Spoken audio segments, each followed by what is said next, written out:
दोनों ही सुअवसर प्राप्त हैं, मानव शरीर प्राप्त है, आपको सत्संग भी प्राप्त है। अब परमात्मा ने अपनी वाणी में कहा है कि समझा है तो सर धर पाओ और बहुर नहीं रे ऐसा दाओ। अब ये ज्ञान जो सत्संग सुनाया जाता है, यदि तेरी समझ में आ गया है तो अब विलंब ना कर, सिर पे पांव धर, अर्थात बहुत तेज दौड़। तेज दौड़ने का तात्पर्य ये है कि पहले तो हम संसारिक कार्यों को एक नंबर पर रखा करते थे। परमात्मा के नाम के विषय में हम कहते थे अभी टाइम नहीं है, बुढ़ापे में लूँगा, अभी तो बच्चों का परवरिश करना है, इनको पाले पोसेंगे, पढ़ाएंगे, फिर इनका विवाह करेंगे, फिर बाद में भक्ति करेंगे। ये जो सारा कुछ विचार हमारे थे, ये ज्ञान का अभाव था। अब ये ज्ञान होने के बाद आपको क्या होगा कि परमात्मा का नाम एक नंबर पर होगा और संसारिक काम सेकंड नंबर पे। क्योंकि प्रत्येक प्राणी, प्रत्येक व्यक्ति प्रयत्न करता है कि मैं घना धनी बन जाऊं, मेरा परिवार सुखी रहे, कोई आपदा मेरे ऊपर ना आवे, कार हो, बढ़िया मकान हो, और उसके सोचते सोचते हम सब कुछ करते रहते हैं, दिन रात प्रयत्न, मेहनत, परिश्रम भी करते हैं, लेकिन उसके उलट ही होता चला जाता है। उसके बाद फिर हम क्या सोचते हैं कि परमात्मा की शरण चलें, किसी संत, या जैसा हमें ज्ञान होता है हम फिर इन झाड़ फूक करने वालों के पास या कहीं हाथ पामिष्ट देखने वालों के पास फिर भटकना शुरू कर देते हैं। तो फिर आत्मा हमें क्या बताना चाहते हैं कि जब आप अपने प्रयत्न से थक जाते हो, शुभ चाहते हुए भी अशुभ हो रहा होता है, लाभ चाहते हुए, लाभ का प्रयत्न करते हुए भी हानि हो रही होती है, तो फिर आप परमात्मा की खोज करते हो। और अब इस सत्संग से आपको ज्ञान होगा कि यदि हम पहले ही भगवान की शरण में हों तो काम परमात्मा ने ही करने हैं। जब हम थक चुके तो परमात्मा की खोज में चले, अब परमात्मा आपको सहज में मिल गए। तो यहाँ परमात्मा हमें बताना चाहते हैं कि यदि आप पहले से ही हमारे साथ हो जाओगे तो काम तो सारे परमात्मा ने ही करने हैं। आप अपना प्रयत्न करके जब थक गए तो परमात्मा की खोज को चले, तो इससे सिद्ध है कि परमात्मा कोई परम शक्ति है जो वो काम कर सकता जो हम नहीं कर सकते, इसलिए उसकी खोज हम करते आ रहे हैं। अभी तक हमारे को ये निर्णय ही नहीं मिला था कि हु इज गॉड, वो परमात्मा है कौन जो जिसके विषय हम सुनते आए हैं, अंधे को आंख दे, कोढ़ी को काया, और बांझ को पुत्र दे, निर्धन को माया। हु इज ही गॉड, वो कौन है? वो परमात्मा। तो आज ये निर्णय हो चुका है कि वो परमात्मा कबीर देव है। वेदों में उसको कबीर देव कहते हैं। देव माने परमात्मा और कबीर माने कबीर। हम कबीर साहब कहते हैं, संत लैंग्वेज में उसको, संत भाषा में हम साहब कहते हैं, और अन्य भाषाओं में उसको भगवान, अल्लाह, खुदा, गॉड कहते हैं। तो वो अल्लाह अकबर, अल्लाह कबीर, गॉड कबीर, कबीर देव, कबीर साहब, ये वही परमात्मा है जो हमारा जनक है, हमको सब सुख देता है और हमारे सब दुखों का निवारण करके हमारे कर्मों के बंधन को काटकर सतलोक ले जाता है। सतलोक वो स्थान है जहाँ हम रहा करते थे, जहाँ आप सभी रहा करते थे। वहाँ किसी वस्तु का अभाव नहीं है, वहाँ कोई दुख नहीं है, वहाँ मृत्यु नहीं है, वहाँ वृद्धावस्था भी नहीं है। तो ऐसे लोक को छोड़कर हम इस गलत लोक में आ गए। अब हम यहाँ सुख खोज रहे हैं। ये हमारी भूल है कि हम इसे लोक में, इस दुखदाई लोक में सुख की खोज कर रहे हैं। यहाँ सुख सपने में भी नहीं हो सकता, किसी पूरी पृथ्वी के राजा को नहीं हो सकता, और किसी भी अन्य आइटम से आपको सुख नहीं हो सकता, क्योंकि यहाँ वो सुख है ही नहीं। हमने दुख, भारी दुख से और हल्के दुख को सुख मान लिया। किस प्रकार? जैसे एक व्यक्ति के 3 पुत्र थे, उनमें से एक की मृत्यु होगी। वो बेहाल था, रो रहा था, सांत्वना देने वाले लोग जा रहे थे, समझा रहे थे। उन सांत्वना देने वालों में एक ऐसा व्यक्ति भी था जिसका एक ही पुत्र था और वो भी 2 वर्ष पूर्व मृत्यु को प्राप्त हो चुका था। तो वो सांत्वना देने वाले, समझाने वाले व्यक्ति उसको कह रहे थे, भाई देखो, इसको देखकर सांत्वना कर ले, इसको देखकर जी ले, इसका एक ही पुत्र था, वो भी भगवान को प्यारा हुआ। तो उस व्यक्ति ने फिर देखा उस व्यक्ति की तरफ जिसका एक ही पुत्र था और वो भी मर गया और वो भी जी रहा है, आज ठीक ठाक अपना प्रत्येक क्रिया कर रहा है। तो उसको सांत्वना हुई, रोना चुप किया, कुछ रोटी भी खिलाई। तो इससे ये सुख है हमारा। क्या वो पुत्र जीवित हो गया? लेकिन उसने ये मान लिया, हे भगवान, इससे तो मैं सुखी हूं, मेरे 2 तो जीवित हैं। तो परमात्मा कहते हैं, झूठे सुख को सुख है, तू मान रहा मनमोद, ये सकल जबीना काल का, और कुछ मुख में कुछ बोध। साथी हमारे चले गए, हम भी चालन हारे, कोई कागज में बाकी रह रही, ताते लगी है वार। परमात्मा अपने ऊपर उदाहरण देकर आप सभी आत्माओं को समझा रहे हैं कि यहाँ कोई ना रहे और ना रहा, ये लोक आपका नहीं है, ये आपका ठिकाना नहीं है। आप गलती से यहाँ सेट होने की कुचेष्टा कर रहे हो। उदाहरण देकर परमात्मा बताते हैं, पृथ्वीपति चकवे गए, जिनके चक्र चलंत, रावण सरीखे कौन गिने, ऐसे गए अनंत। सर्व सोने की लंका थी, वो रावण से रणधीरम, एक पलक में राज विराजी, जम के पड़े जंजीरम, मन तो सुख के सागर बसरे, भाई और ना ऐसा यसरे। यहां आप एक गांव में, शहर में बड़ी सी कोठी बनाकर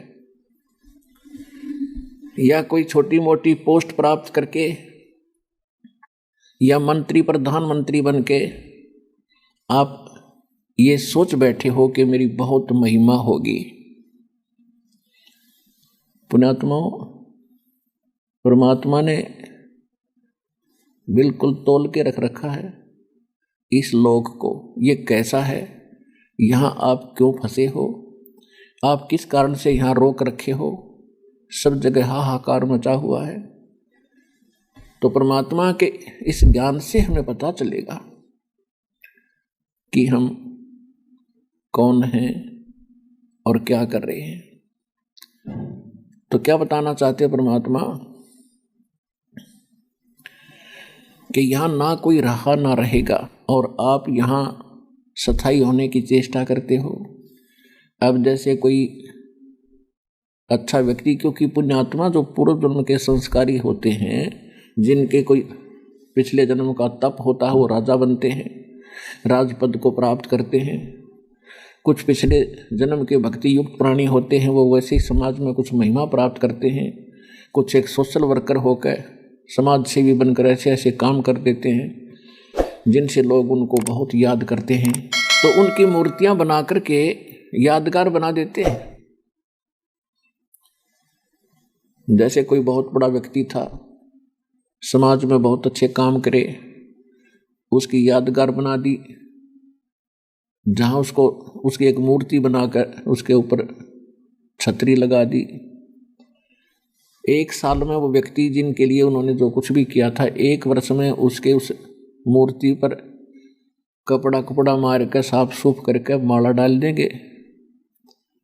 और मनमाना वो व्यक्ति भक्ति ना करके, जिसकी मूर्ति पूजी जा रही है, जिसका वहाँ सत्कार हो रहा है, गुणगान गाए जा रहे हैं, वो मनमाने अपने पूर्व जन्म के कारण, संस्कार के कारण उसी जन्म में कौवा बन के और अपनी मूर्ति के ऊपर टट्टी कर रहा हो, तो के काम आई वो महिमा दो, आज दुनिया उसके गुण गा रही है। तो यहाँ परमात्मा कहते हैं मन तो सुख के सागर बसरे भाई, और ना ऐसा यश रे, इससे और अच्छा तेरी महिमा कुछ भी नहीं बनेगी। यदि आप सचखंड चले गए तो तेरी महिमा है, ना तो यह झूठी महिमा है, झूठा सुख है।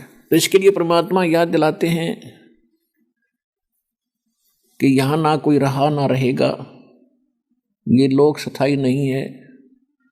आगे गए ना बावड़े रहते भी सबदा, बिन साहेब की बंदगी कहीं ठोर ठिकाना ना। अपना आत्मा ये है सूक्ष्म वेद, गॉड गिवन स्पिरिचुअल नॉलेज। ये परमात्मा का दिया हुआ अध्यात्म ज्ञान है, इसको सूक्ष्म वेद कहते हैं। ये 5वां वेद है। 4 वेद आपने पढ़े हैं, आपने पढ़े नहीं, सुना है उनका नाम। और इन ऋषि महर्षियों ने वेदों को पढ़ा, इनका समझ में आया नहीं वेदों में लिखा क्या है। इन्होंने गीता जी पढ़ा, गीता जी का समझ में नहीं आया ये कहना क्या चाव है। इन्होंने पुराणों को भी पढ़ा, इनका पुराण भी समझ में ना आई हमारे धर्म गुरुओं के। ये वेद जो प्रचलित थे पहले, और श्रीमद् भगवद गीता और श्री पुराण 18, तो ये भी इस दास को परमात्मा ने समझाए, उस कबीर भगवान ने। इस दास ने फिर आप जी को उनका विश्लेषण यथार्थ करके दिया। तो इससे ये सिद्ध होता है कि आज तक हमें जो ज्ञान था वो बिल्कुल इनकम्प्लीट था। उस परमेश्वर ने आकर हमें बताया ये 5वां वेद है, सूक्ष्म वेद। और ये वो वेद है जो गीता अध्याय नंबर 4 के श्लोक नंबर 32 में गीता ज्ञानदाता कहता है कि अर्जुन, जो मैंने इससे पहले जो श्लोक हैं 25 से लेकर 30 तक, इनमें जो ज्ञान दिया है वो तो अपनी अपनी साधना मनमुखी सभी कर रहे हैं, और अपनी साधना को सभी पापनाशक मानते हैं, श्रेष्ठ मानते हैं। लेकिन 4थे अध्याय के 32वें श्लोक में कहा है कि वो जो ज्ञान भगवान स्वयं आकर देता है, सतलोक से चलकर आता है भगवान परमात्मा, अपने मुख कमल से वो वाणी बोलता है, ज्ञान देता है, उच्चारण करता है, कवियों जैसा आचरण करता है। वो जो ज्ञान है वो सूक्ष्म वेद है, उसको तत्व ज्ञान कहते हैं। उस तत्व ज्ञान को तू तत्वदर्शी संतों के पास जाकर समझ। 4थे अध्याय के 34वें श्लोक में फिर कहा है कि उस तत्व ज्ञान को तत्वदर्शी संतों के पास जाकर समझ, उनको दंडवत प्रणाम करने से, निष्कपट भाव से प्रसन्न करने से वो तत्वदर्शी संत तुझे परमात्म तत्व का ज्ञान कराएंगे। तो वो सूक्ष्म वेद है, ये है सूक्ष्म वेद, इसको तत्व ज्ञान भी कहते हैं। तो पुण्यात्माओं, गीता अध्याय नंबर 15 के श्लोक नंबर 1 में तत्वदर्शी संत की पहचान भी बताई है कि वो तत्वदर्शी संत कैसा होगा। उसके अंदर बताया कि ये उल्टा लटका हुआ संसार रूपी वृक्ष है, ऊपर को जड़, यानी जहां मूल मालिक है वो ऊपर है, कुल का मालिक, जिससे सब सृष्टि उत्पन्न हुई है, जो सबका पालक है, संरक्षक है, पाप नाशक है, सबका मालिक है। वो तो ऊपर मूल समझो संसार रूपी वृक्ष की जड़, और नीचे को तीनों गुण रूपी, तीनों शाखा हैं। नीचे को शाखा, ऊपर को जड़ वाला ये उल्टा लटका हुआ एक पीपल का वृक्ष समझो, जानो। और दो संत इसके सभी विभाग बता देगा, सवेदवित, वह तत्वदर्शी संत है। तो परमात्मा स्वयं आकर वो तत्वदर्शी संत की भूमिका भी करते हैं। 600 वर्ष पहले परमेश्वर कबीर जी ने कहा था, अक्षर पुरुष एक पेड़ है और सरपुरुष वह की डार, और तीनों देवा शाखा है, ये पात्र रूप संसार। तो वो तत्व ज्ञान इस दास को प्राप्त हुआ है। वर्तमान में तत्वदर्शी संत इस पूरे विश्व में, 21 ब्रह्मांड में इस दास के अतिरिक्त पृथ्वी पर कोई नहीं है।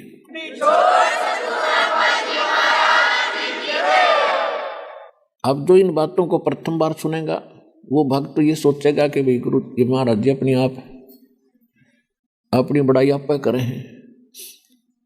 पुण्यात्माओं, कई बार ऐसा होता है जैसे 1000 के नोट के ऊपर लिखा होता है 1000 रुपये और उस पर लिखा होता है मुझे प्राप्त करने वाले को 1000 रुपये दूंगा।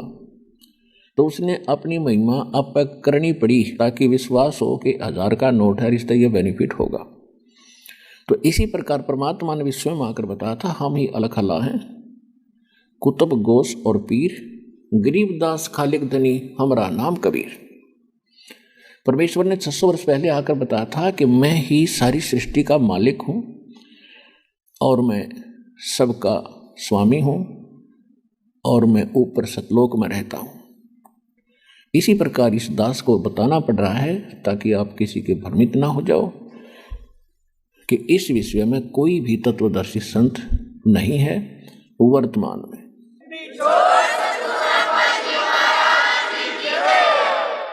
और ये सारा जो सॉल्यूशन होगा वो तत्वदर्शी संत से होगा, क्योंकि हमारे सदग्रंथ बता रहे हैं। तो जो प्रसंग चल रहा है इस सूक्ष्म वेद के अंदर तत्व ज्ञान में लिखा है कि पहले गए न बावड़े, जो पहले चले गए वो वापस आकर उन्होंने बताया नहीं कि हमारे साथ यहाँ से जाने के बाद क्या क्या आपदाएं आई, हम सुखी हुए या दुखी हुए।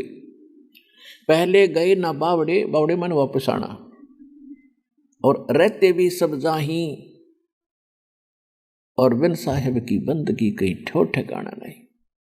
साहिब माने परमात्मा।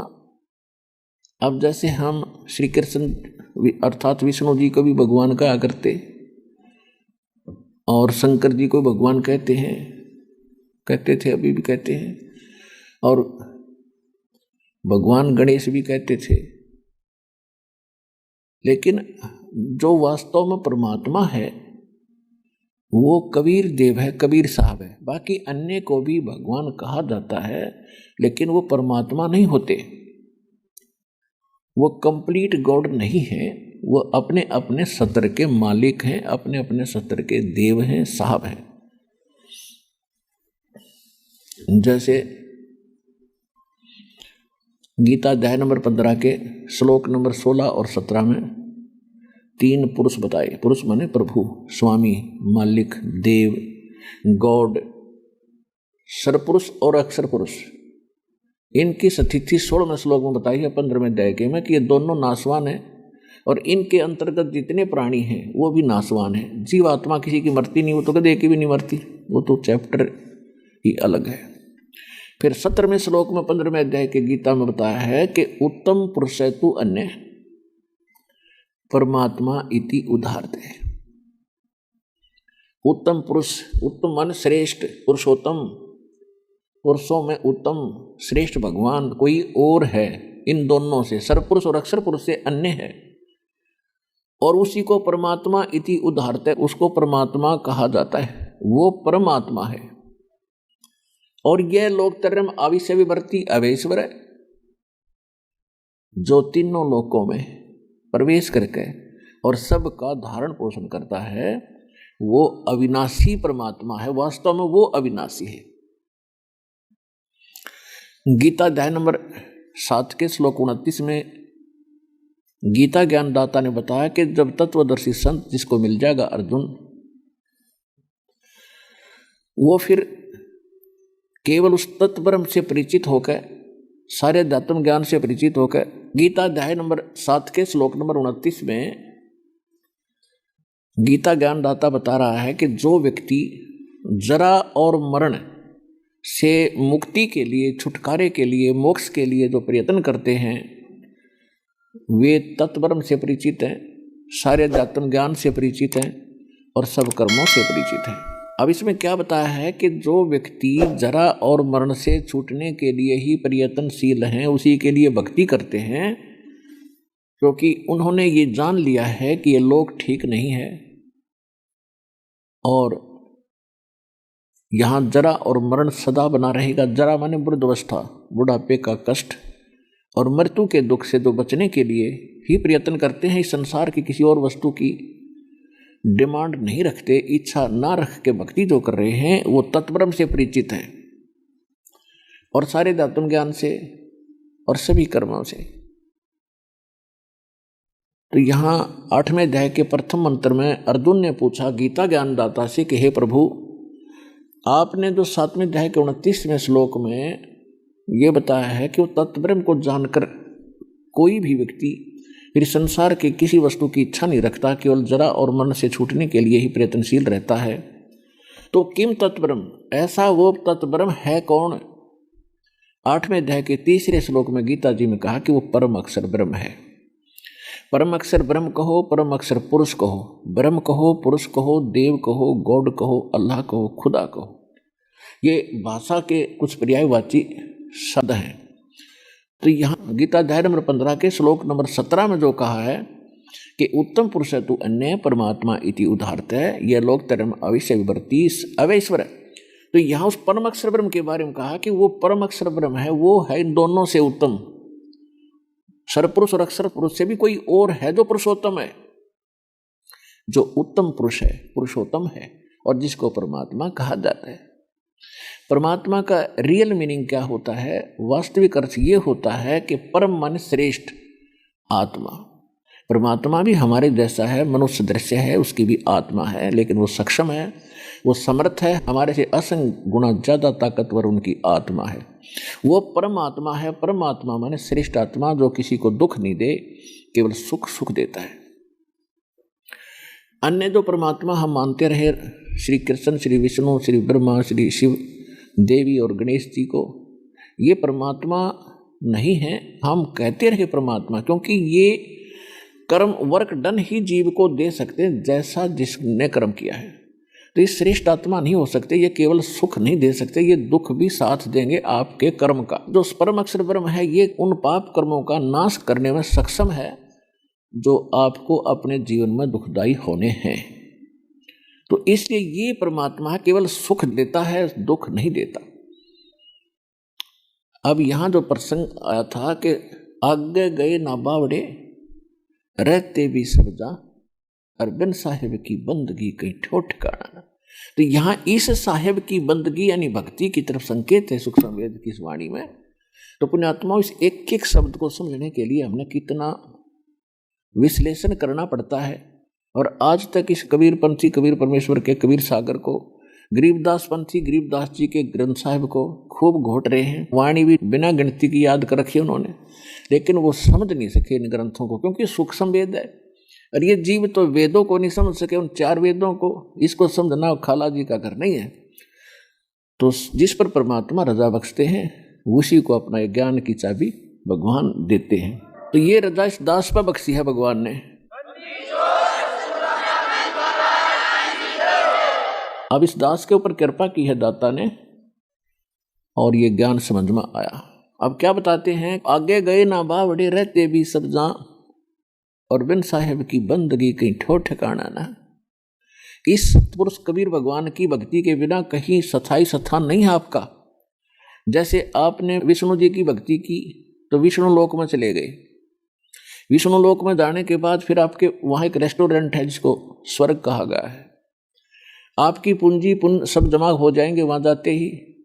आप वहाँ कितनी मस्ती करो, सारी सुविधाएं उपलब्ध हैं बकवाद करने की, नाचने की, गाने की। अप्सराएं वहाँ नाचती रहती हैं, खाने पीने की कुछ भी इसी प्रकार का आप वहाँ अपना किसी तरह खर्च करो। लेकिन वो पूंजी आपके पुण्य नाश हो रहे होंगे, और जब आपके पुण्य वहाँ समाप्त हो जाएंगे उसके तुरंत बाद आपको आपके कर्मानुसार, पाप कर्म के अनुसार फिर नरक में डाला जाएगा। अब जैसे स्वर्ग के पुण्य समाप्त हुए तो वहाँ से चलो, या मृत्यु हुई चलो स्वर्ग गए, पुण्य समाप्त हुए चलो नरक में। अब नरक में पाप भोगे जो वहाँ भोगने होते हैं, कुछ ऐसी सीमाएं हैं निर्धारित के इतने प्रतिशत पाप वहाँ भोगने पड़ेंगे। शेष पाप आपको आगे अपने अन्य योनियों में 84 लाख प्रकार के प्राणियों के शरीरों में भोगने होंगे। जब नरक का समय पूरा हुआ तो वहाँ से चलो गधा बना, 10-20 वर्ष गधे की शरीर में सारी उम्र जो है ना दुख ठाया और फिर मृत्यु होगी, फिर चलो कुत्ता बन गया, कुत्ते के जीवन को पूरा किया, फिर चलो बैल बन गया, फिर ऐसे घूम घाम कर फिर मनुष्य बना और मनुष्य की मृत्यु होगी, फिर चलो या चलो चलो सतलोक में मिटेगी। और वो फार्मूला दास के पास है, समझा है तो सर दर पाऊं। वो फार्मूला दास के पास है, गॉड गिवन है, इस विश्व में किसी के पास नहीं है। ये बार बार कहना पड़ता है। कहीं आप असंग जन्म से मार खाते आ रहे हो, इब कभी चूक जाओ इस सुअवसर को, इसलिए बताना पड़ता है कि complete course, complete spiritual, complete worship, method of worship इस दास के पास है और किसी के पास नहीं। इसलिए कहा कि समझा है तो सर दर पाओ और बहुर नहीं रे सदा। अब परमात्मा ने आके क्या बताया है कि वो परमात्मा स्वयं आते हैं, अपना ज्ञान समझाते और सुनाते हैं। अभी तक हमारे को जो बताया गया था परमेश्वर कौन है, ये तो आप समझ गए, सबको मालूम है। आप किस किस को भगवान माना करते थे। हम विष्णु के पुजारी थे, विष्णु जी की पूजा करते थे एज ए गॉड।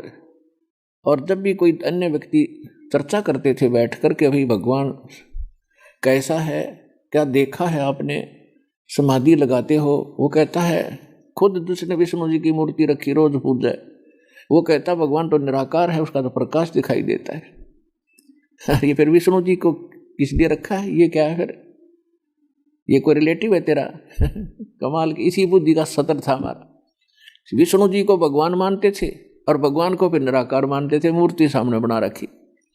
तो हमारी बुद्धि काल में हड़ रखी थी, इसने कैप्चर कर रखी थी, इसने ऑफ कर रखी थी।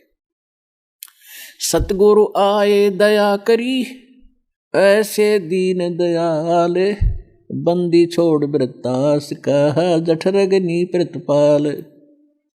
सतगुरु आए दया करी, परमात्मा स्वयं सतगुरु रूप में, यानी सच्चा ज्ञान देने के लिए एक संत रूप में यहाँ आते रहते हैं। उसका विधान है प्रत्येक युग में आते हैं।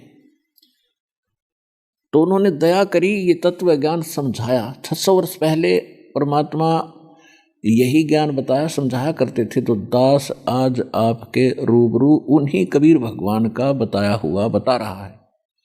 दास का इसमें अपना कोई योगदान नहीं है, परमेश्वर का दिया ज्ञान है एज इट इज। वो पहले खजाना दबा गए थे और हम इन हीरे मोती लालों को परखण योग्य नहीं थे। तो दास को ऐसा मेथड दिया परमात्मा ने, ऐसे उपकरण दिए हैं कि आपको पारखू बना दूं, ताकि आप स्वयं परख लें कि हम क्या लिए बैठे थे और ओरिजिनल लाल कैसा होता है। और ये ऐसे व्यवहार से ही, ज्ञान से ही पता चलता है नकली और असली का। एक समय 2 साहूकार थे, छोटा भाई जो था उन दोनों में से उसकी मृत्यु होगी, उसके 2 पुत्र थे। पिता की मृत्यु के बाद उनके पास सामने रोजगार की समस्या आ गई। तो उनकी माता जी ने सलाह दी कि बेटा तुम अपने ताऊ जी के साथ, यानी पिता के बड़े भाई के साथ आप जाकर और कोई बिजनेस में पार्टनरशिप कर लो, साझा कर लो। और बेटा मेरे पास पैसे तो है नहीं, ये तेरे पिता के समय के कुछ लाल रखे हैं, लाल, एक लाल करोड़ों रुपए का होता है। और उस समय लाख रुपए का कहा करते थे। पहले लाख रुपए बहुत ही ज़्यादा वैल्यू होती थी उनकी। आज हम करोड़ रुपए का मानकर चले, वैसे तो कई करोड़ का समझा जाता है, फिर भी समझने के लिए उदाहरण है ये। तो उसकी माँ ने अच्छी गठड़ी बना रखी थी, पोटली इसी 10-20 लाल थे उसमें। उसने कहा बेटा जाओ अपने ताऊ जी के पास और उनको कहो कि हमारे पास पैसे नहीं है, ये लाल है ताऊ जी, इनको ले लो और इनको गिरवी रख लो, और पैसे फिर हम जब धन हो जाएगा बिजनेस में हमें बेनिफिट हो जाएगा, इन्हें छुड़वा लेंगे। माता जी की आज्ञा लेकर वो दोनों पुत्र ताऊ जी के पास गए और कहा ताऊ जी ऐसे ऐसे, उसने सारी कहानी बताई। और उसके ताऊ जी ने, यानी भाई पिता के बड़े भाई ने उसको खोल कर देखा, उल्टी गठड़ी बांध दी और कहा बेटा ये बहुत कीमती है, इनको वापस ले जा। इनको वापस ले जाओ और तेरी माँ को कह दे सुरक्षित रखे। मेरा वहाँ उधार चलती है, दूसरे राज्यों में, दूसरे शहरों में मेरी उधार चलती है, सारा सामान उधार पे ले आवांगे और वापस आवांगे ना जब, तब इन लालों को हम ले लेंगे। रास्ते में ले जाएंगे, कोई चोर उचक्का हमसे ठग लेगा और हिस्सा बेटा कर लो पक्का, मेरे बच्चे हो तुम, कोई अलग थोड़ा ही है। तो ऐसा वो वापस लाकर अपनी माँ को लाल दे दिए, माँ सुरक्षित रख ले। ताऊ जी ने ऐसे ऐसे कहा, बोला बेटा ठीक है। अब दोनों बच्चों को वो अपने भतीजों को ले गया, वहाँ उनसे बिजनेस व्यापार के दाव पेच सिखाए और उनको दृढ़ करने के लिए क्या किया, एक सेठ से दूसरे शहर में 50,000 रुपये का कुछ सामान बुक करा दिया और उसको कहा कि मैं आपके पास अभी मेरे भतीजे के द्वारा लाल भेज दूंगा और आप उसको गिरवे रख लेना और सामान दे देना, आएंगे जब आपको अपना छुड़वा देंगे, हम धर्मशाला में ठहरे हैं, वहाँ से मैं भेज देता हूँ। तो सेठ ने जाकर एक लाल दे दिया उन दोनों बच्चों को, अब बेटा उस सेठ को देकर आओ जिससे हमने 50,000 का सौदा लिया है। तो दोनों भाई गए, उसने कहा कि लाला जी ये लो, लाल मेरे ताऊ जी ने भेजा है, रख ले और हम सामान ले जाएंगे, फिर वापस आकर आपको पैसे दे देंगे, अपना लाल लेंगे। तो सेठ ने क्या किया कि एक जौहरी बुलाया जो परख करता है लाल के खुट्टे और खरे की। उसने आकर देखा, उसने अपने इंस्ट्रूमेंट लगाए उसके, तो जौहरी ने कहा कि लाल नहीं है सेठ जी, ये तो लालड़ी है, लाल तो 1 लाख रुपए का होता है, ये तो 200 रुपए की भी नहीं बिके। तो सेठ ने जिससे उन्होंने वो 50,000 का सामान लिया था, उसने वो गली में फेंक दी वो लालड़ी और कहा कि तेरा ताऊ भाई ऐसा तो ना दिखा करता, ये तो ठग भी हो गया, धोखा देना चाहता मेरे को, एक चवन्नी भी, एक कुछ भी ना दूं थारे ते, ले जाए इसने उठा के, ये लाल नहीं है तो लालड़ी है। अब दोनों बच्चे दुखी होकर उसको उठाकर अपने ताऊ जी के पास आ गए और उसको सारी बात बताई। ताऊ जी, लाला जी बहुत निकम्मा आदमी, उसने पता नहीं कौन बुलाया, उसने कहा ये लाल नहीं है लालड़ी है और इसने गली में फेंक दिया। इसको बताया कि 200 रुपये की भी नहीं है ये तो, वो तो लाख रुपए का होता है। तो ताऊ जी ने क्या कहा कि बेटा, उसने झूठ नहीं बोला, ठीक कहा, मेरे से धोखा लग गया, मैं इन चोरों को उचक्कों को धोखा देने के लिए कुछ लालड़ी भी साथ रखता हूँ, लाल दूसरी जगह छुपा देता हूँ, लालड़ी अलग जगह। तो बेटा गलती से मेरे से ही लालड़ी दी गई, ये देखो ये है लाल, ये देखा वो सेठ जी से और बताना कि ताऊ जी का धोखा हो गया। तो दोनों बच्चे गए, उन्होंने देखा और लालड़ी भी देखी, और जब उनके साथ ऐसी घटना घटी तो और गौर से देखा, तो वहां पहुंच गए, सेठ जी से बताया कि ले सेठ जी ऐसे ऐसे मेरे ताऊ जी से धोखा हो गया और मेरे ताऊ जी ऐसे आदमी नहीं है जैसा आपने कहा, और गलती से लाल की जगह लालड़ी दे दी थी, ये देखो लाल देख। तब उसने वही जौहरी फिर बुलाया, जौहरी नाते ही निशान अपना करके चेक बता दिया कि बिल्कुल सही है, ये है लाल। तब उस सेठ ने कहा उन बच्चों को, देखो ऐसा होता लाल, देखा ना। तो उन बच्चों को ऐसा झटका लगा, उनको वो पहचान होगी ओरिजिनल और डुप्लीकेट की, लाल और लालड़ी की। अब वो वापस आ गए अपने घर पे। अब ताऊ जी ने कहा बेटा अपनी माँ के पास से वो लाल ले आओ, फिर वापस चलेंगे ना जब ले चलेंगे व्यवहार में, और कर्जा हो गया घना बेटा, यहाँ किसी को उधार सुधार देकर और पैसे ले लेंगे गिरवी रख के। अच्छा ताऊ जी। दोनों बच्चे भागे गए, अपनी माँ से कहा माँ वो लाल दे कहाँ रखे, बहुत सामान ले आए हम और ये ताऊ जी को जरूरत पड़ गई इनकी। माँ बोली ले बेटा तुम्हारे लिए रखा है, ले जाओ, पहले खाना खा लो। तो नहीं पीछे खाएंगे खाना, पहले वहाँ दे के आते हैं। दोनों बच्चे फिर गए, अन्ना गए क्या, उन्होंने खोल कर वहीं देख लिया उन बालकों ने, अगर देखते लें लाल है कि लालड़ी, क्योंकि वो तो नई नई पहचान करके आए थे। उन्हें क्या देखा कि वो सारी की सारी लालड़ी थी, लाल उसमें एक भी नहीं था। उनने वही पटक दिए ठाक, अकमा आप भी बड़ी बोली हो, ये तो सारी लालड़ी है, लाल इनमें एक भी नहीं है, ये तो बेइज्जती हो जाती हमारी अगर हम बाहर ले जाते तो। माँ बोली बेटा मुझे तो मालूम नहीं, तेरे पिता के समय के रखे थे, मैंने सोचा लाल होंगे। तो दोनों बच्चे फिर गए अपने उस ताऊ जी के पास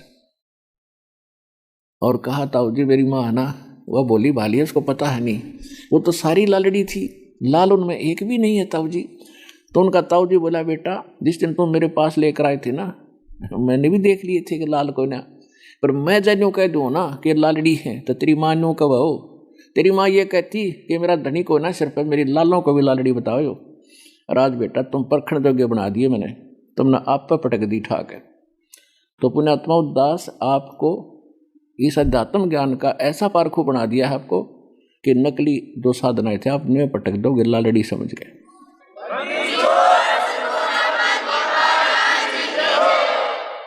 तो जो प्रसंग चल रहा है उसी पर आते हैं।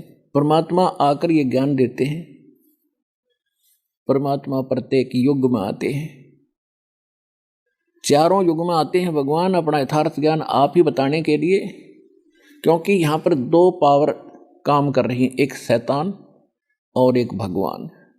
हम भगवान का लोक छोड़कर इस शैतान के लोक में अपनी गलती से आ गए, और जो लोक ही दुखदाई है जहाँ कोई सुख की वस्तु नहीं है, तो हम उस सुख को जहाँ सतलोक में हम जो प्राप्त था हमारे को, जो सुख हम वहाँ लिया करते थे, उसको अब यहाँ खोज रहे हैं। कौन से सुख को? कि मृत्यु ना हो, बुढ़ापा ना आवे, बढ़िया कोठी और कार हो, बढ़िया सैर सपट्टा करने को हो, सारा दिन ताश खेलें। यदि किसी व्यक्ति को काम ना हो, सारा दिन शतरंज खेलो, ताश खेलो, उठे को ना सारा दिन, लेकिन ये पेट ना टेकने देता, और फिर मृत्यु हो जा, कोई संकट आ जा, कोई समस्या 36 रहती है जीव को।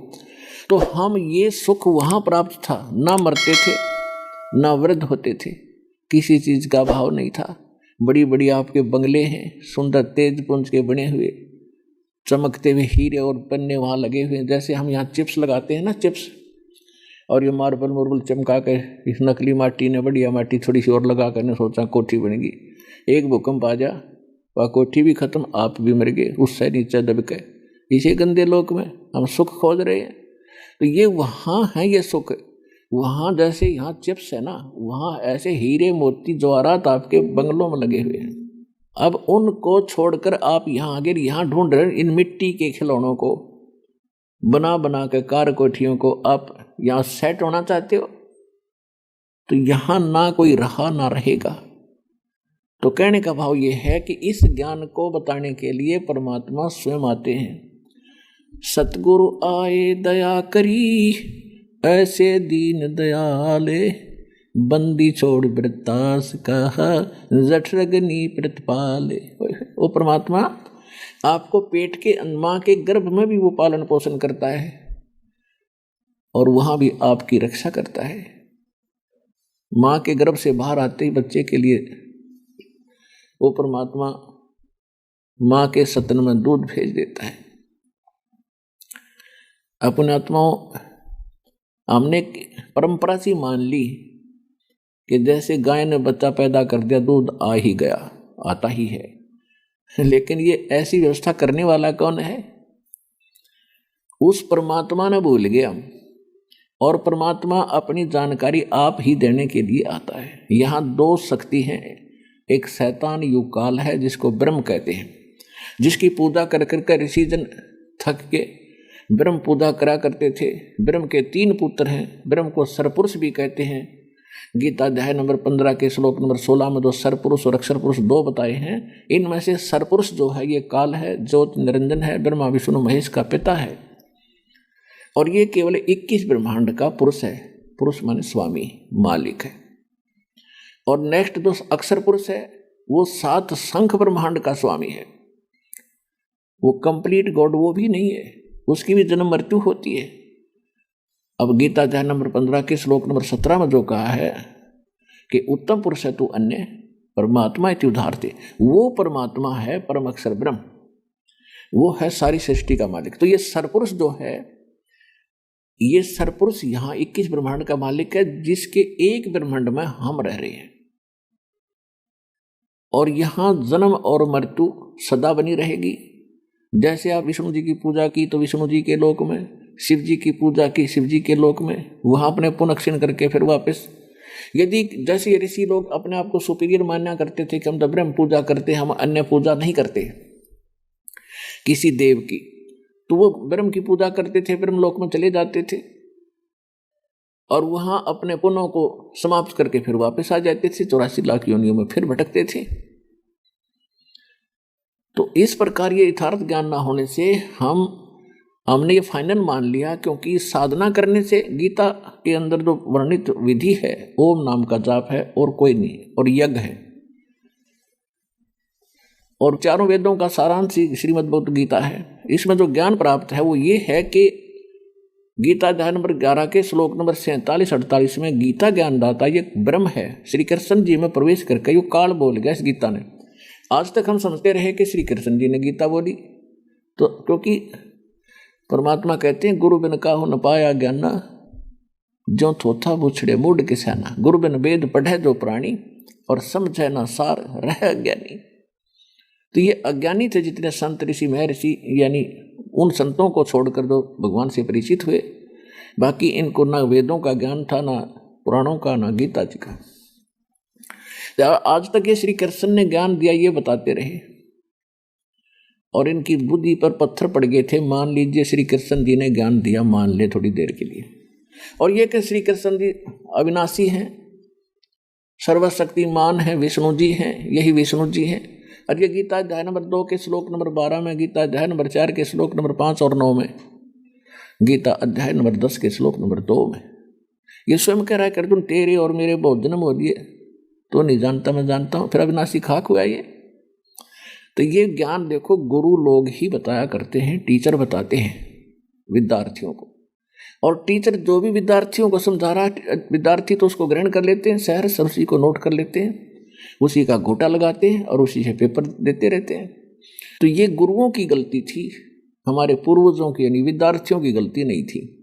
उन्होंने जैसा ज्ञान दिया उन्होंने सहर्ष स्वीकार किया कि विद्वान पुरुष है, काशी विद्यापीठ में पढ़ के आया है, इसने वेदों गीता पुराणों को सही जाना होगा, तो शंकाएं खत्म होगी। और जब परमात्मा स्वयं आए थे 600 वर्ष पहले, उन्होंने ये समझाने की चेष्टा की थी, जो दास आज आपको बता रहा है, रूबरू करा रहा है, तो उस समय नहीं समझ में आई, क्योंकि इन धर्म गुरुओं ने, हमारे ने, ब्राह्मणों ने, ऋषियों ने, मंडलेश्वरों ने एक ऐसी गुंडी अड़ा दी कि कबीर तो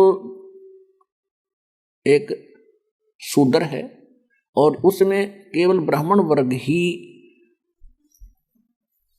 संस्कृत पढ़ने का अधिकारी होता था और अन्य कोई पढ़ नहीं सकता था।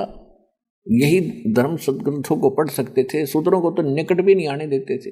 तो इस बात को उन्होंने अपनी एक ऐसी चाबी लगा दी कि सारा समाज इस बात पर सेट हो गया कि कबीर जी अशिक्षित है और ये सदग्रंथों के बारे में जान नहीं सकता। ये तो बात हमारे गुरुओं की सच्ची है।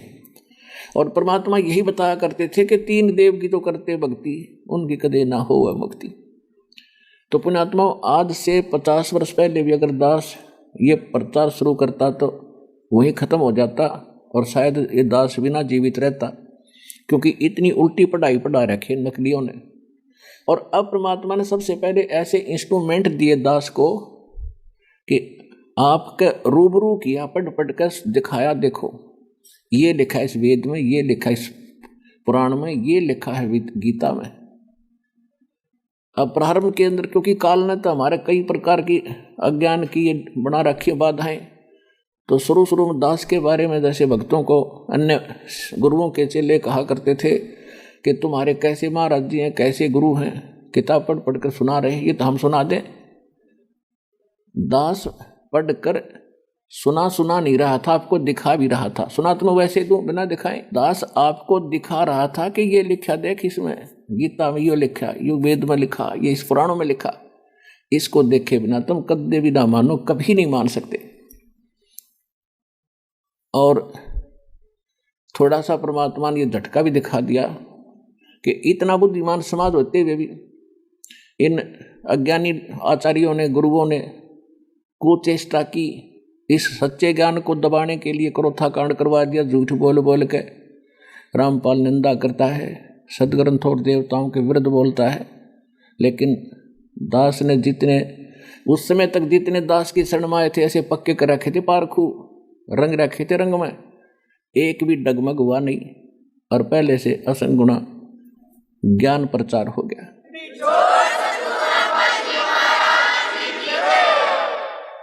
तो 600 वर्ष पहले परमात्मा जो ज्ञान दिया करते थे उस समय इन्होंने माटी में मिला दिया और कूड़े के ढेर में डाल रखा था। कबीर एक दुल्हा था, एक कवि था, एक बस भगत था।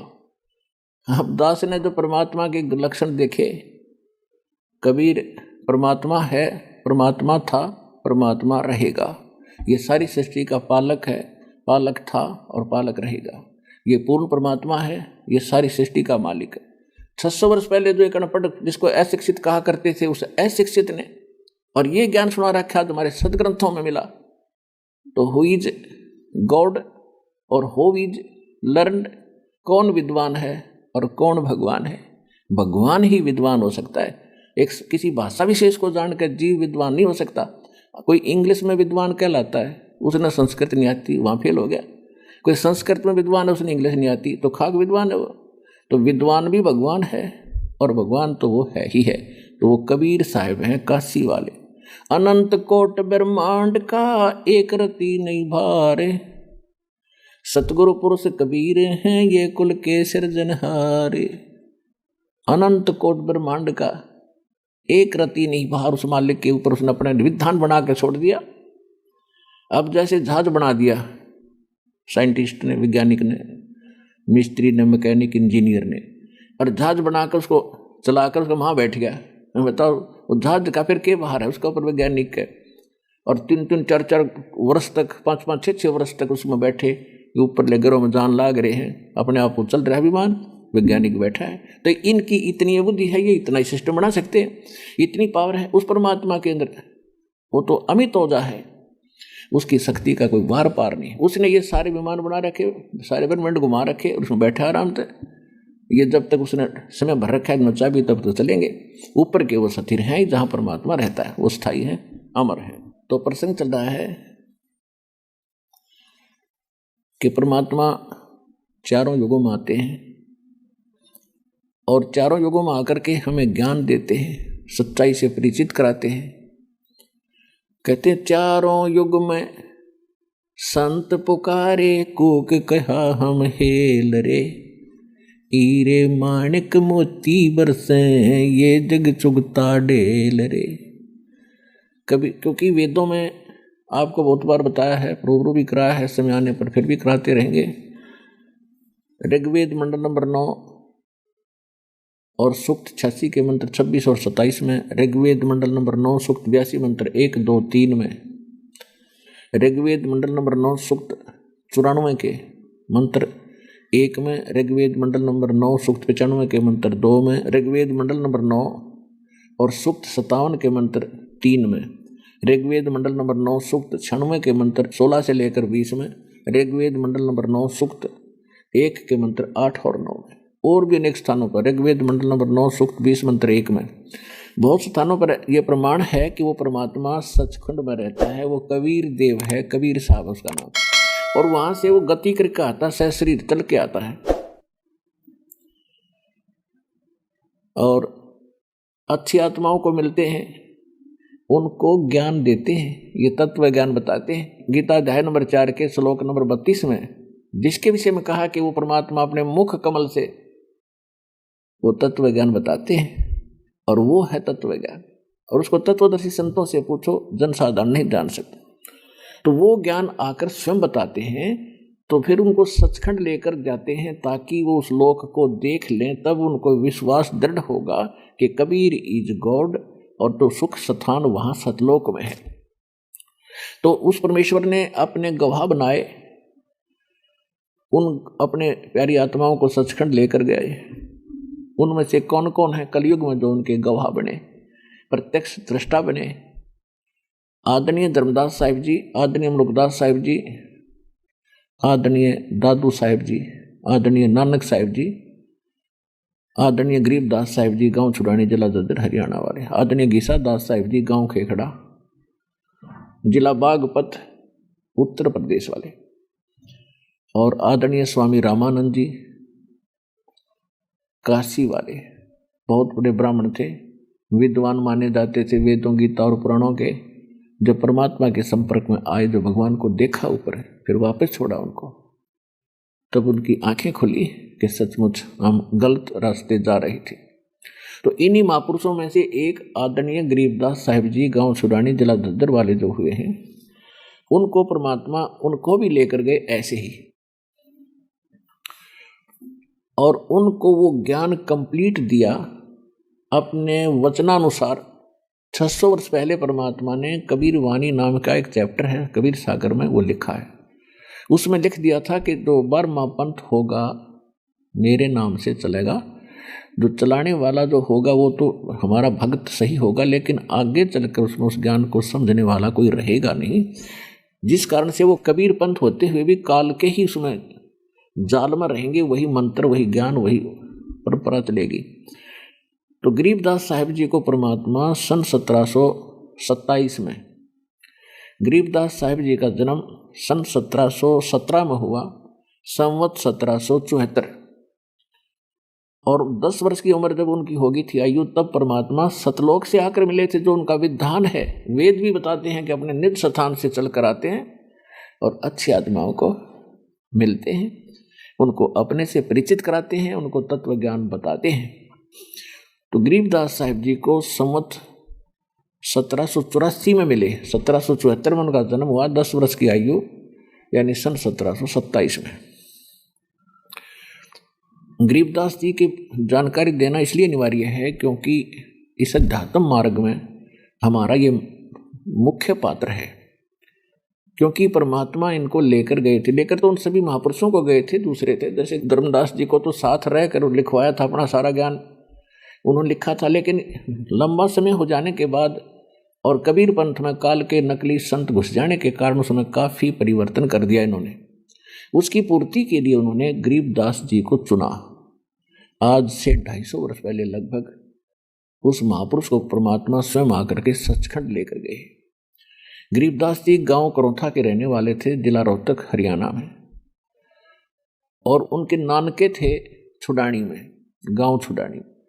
और गरीबदास जी का कोई मामा नहीं थे, इसलिए उनके माता और पिता वहाँ उनके नाना के यहाँ रहा करते थे, यानी उनके पिताजी अपने ससुर के घर जमाई रहा करते, और वहाँ इनका जन्म हुआ था, जिस कारण से इनको गांव छुड़ानी का ही वासी माना जाता है। मूल गांव इनका करौथा था, जहाँ अपना एक आश्रम है जिस पर नकली लोगों ने लफड़ा डाल रखा है।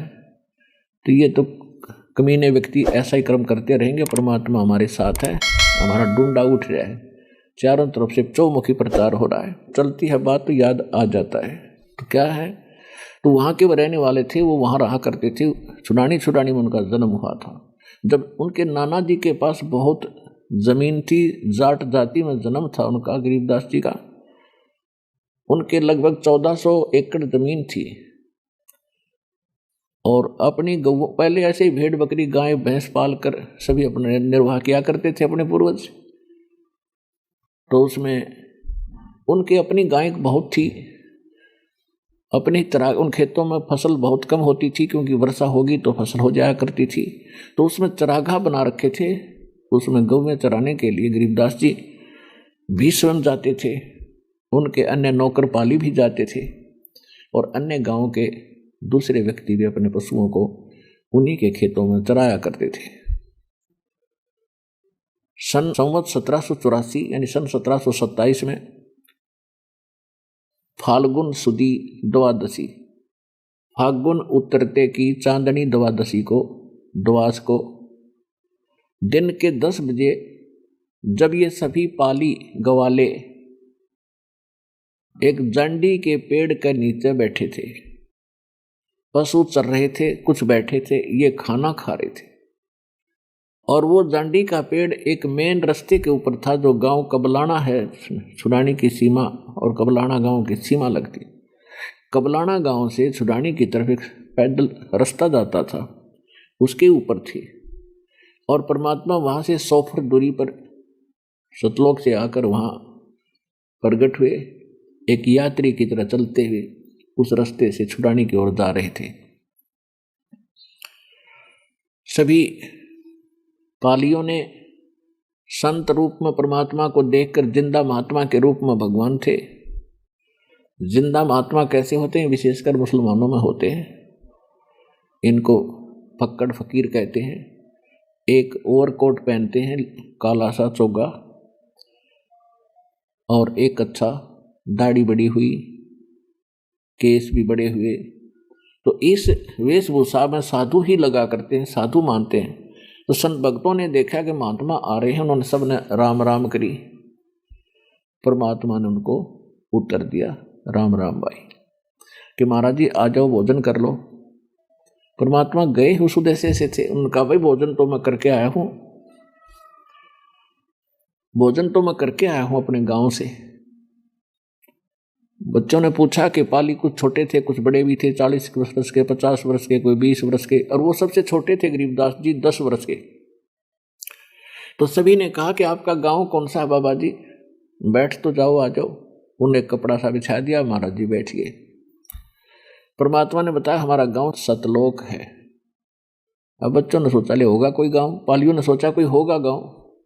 तो महाराज जी रोटी नहीं, खाना नहीं खाते हो तो दूध तो पीना पड़ेगा। हम महात्मा को और अतिथि को बगैर कुछ खिलाए पिलाए जाने नहीं देते।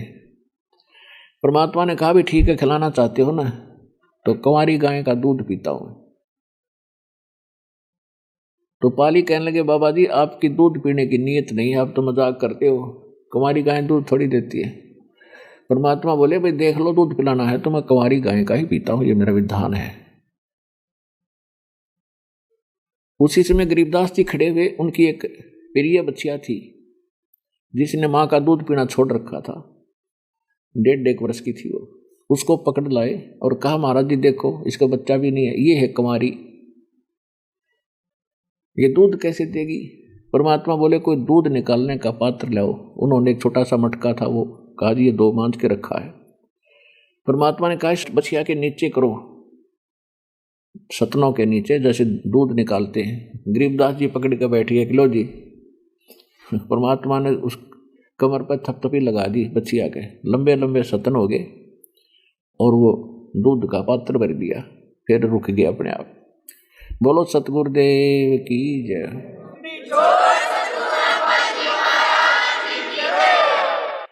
अब सभी देखने वाले वहां बैठे थे, आश्चर्य में पड़ गए कि बाबा जी तो करामाती है, कति बहुत शक्ति इसके अंदर, तो जादू तंत्र जानता बाबा जी।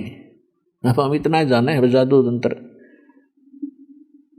तो परमात्मा ने उसमें से कुछ दूध पिया और कहा ले बच्चों बाकी तुम पी लो, ये सतलोक से आया है, मेरे गांव से, यहाँ का नहीं है। अब और तो जो पाली थे वो तो उठकर चल पड़े कि हम ना पीवे, ना जाने तू किस जात का है, किस जाति का है, जो उठा कर दिया। और जादू तंत्र का पाप का दूध हम ना पीवे, कुंवारी गाय का। वो तो उठकर चले गए। अगर बाबा जी कुछ और जादू तंत्र ना कर दे, डर के दूर जाओ बैठे। अब गरीबदास जी रह गए वहां पर कि महाराज जी मुझे दो आपका ये दूध, मैं पीऊंगा। उन्होंने पिया, परमात्मा ने उनको मंत्र दिया, ज्ञान समझाया। काफी लंबा प्रसंग है, फिर हम शॉर्ट में बताएंगे। तो उनको कहा कि भाई बच्चा भक्ति किया करो। गरीबदास जी कहने लगे भक्ति तो महाराज हम करते हैं, भगवान शिव जी की भक्ति करते हैं, भगवान विष्णु की करते हैं, ऐसे को जो डाले बाबा की करते हैं। परमात्मा बोले ये भक्ति नहीं है, इन तीनों देवताओं की जो भक्ति करते हैं उनका मोक्ष नहीं होता। तो गरीबदास जी को तो आए थे परमात्मा समझाने के लिए, अपना गवाह बनाने के लिए। उनकी ऐसी दृढ़ बुद्धि की दाता, उन्होंने कहा कि दाता और कौन भगवान है कि एक और परमात्मा है और वो अविनाशी भगवान है, उसका लोक भी वहां बहुत दूर है, मैं वहीं से आया हूं और वहां तुम रहा करते थे बच्चा, वहां किसी चीज का अभाव नहीं। यहाँ तो वर्षा ना होती है तो बुरा हाल हो जाता है, भूकंप आ जाता है तो बुरा हाल हो जाता है, वर्षा ज्यादा हो जाती है तो फ्लड हो जाता है। तो ये लोक अच्छा नहीं है, या फिर मृत्यु भी होती है। तो बच्चा एकदम प्रभावित हुआ कि हाँ महाराज कोई ऐसा लोक है जहाँ मृत्यु नहीं होती है। कहाँ बेटा ऐसा स्थान है, तो वहाँ कैसे जाया जाता है? कि मैं मंत्र बताऊंगा, उसकी भक्ति की शक्ति से आप वहाँ जाओगे, यहाँ कभी नहीं आओगे फिर। तो उन्होंने कहा कि मुझे वो लोक दिखाओ एक बार, ताकि मेरा विश्वास बने, मैं भी देखूं महाराज का वो कैसा लोक है। परमात्मा बोले चलो बेटा मैं ले चलता हूँ। उनको प्रथम मंत्र दिया और उनकी आत्मा को शरीर से निकाला। वो शरीर ऐसा कैसा बैठा का बैठा रह गया और ऊपर लेकर गए। रास्ते में ब्रह्मा जी, विष्णु जी, शिव जी, गणेश जी और दुर्गा जी, इन सब के लोग दिखाए और वहाँ के नकली स्वर्ग दिखाया कि ये स्वर्ग है बेटा, इनसे मिलकर देख ले एक बार। वहाँ जाने के बाद एक समस्या और होती है कि 1-2-3 वर्ष पहले उनको पता लग जाता देवताओं को कि तुम्हारी मृत्यु होगी, तुम्हारा इतना समय शेष रहता। वो उंगलियां बिगड़ के काटे उन 3 वर्ष में। आज आपको कोई बता दे आपकी 10 दिन में मृत्यु होगी, आई बाई भूल जाओ सारी। और उनको ये दुख पहले दे दिया जाता है कि 3 वर्ष के बाद तो यहाँ नहीं रहेगा। उससे पहले तो उनको नहीं बताया जाता, अलर्ट कर दिया जाता है कि अपना खर्चा कम कर ले चाहे ज़्यादा कर ले, तेरी इतनी पूंजी रहेगी।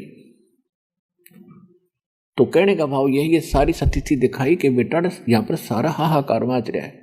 और ये ब्रह्मलोक है जिसको लोग ये ऋषि शर्मा के मर गए कि ब्रह्मलोक सबसे उत्तम स्थान है। गीता धर्म 8 के श्लोक नंबर 16 में कहा कि ब्रह्मलोक में गए हुए प्राणी भी पुनः फिर मृत्यु और जन्म में आते हैं। तो यहाँ चलो चलो नहीं मिट सकती।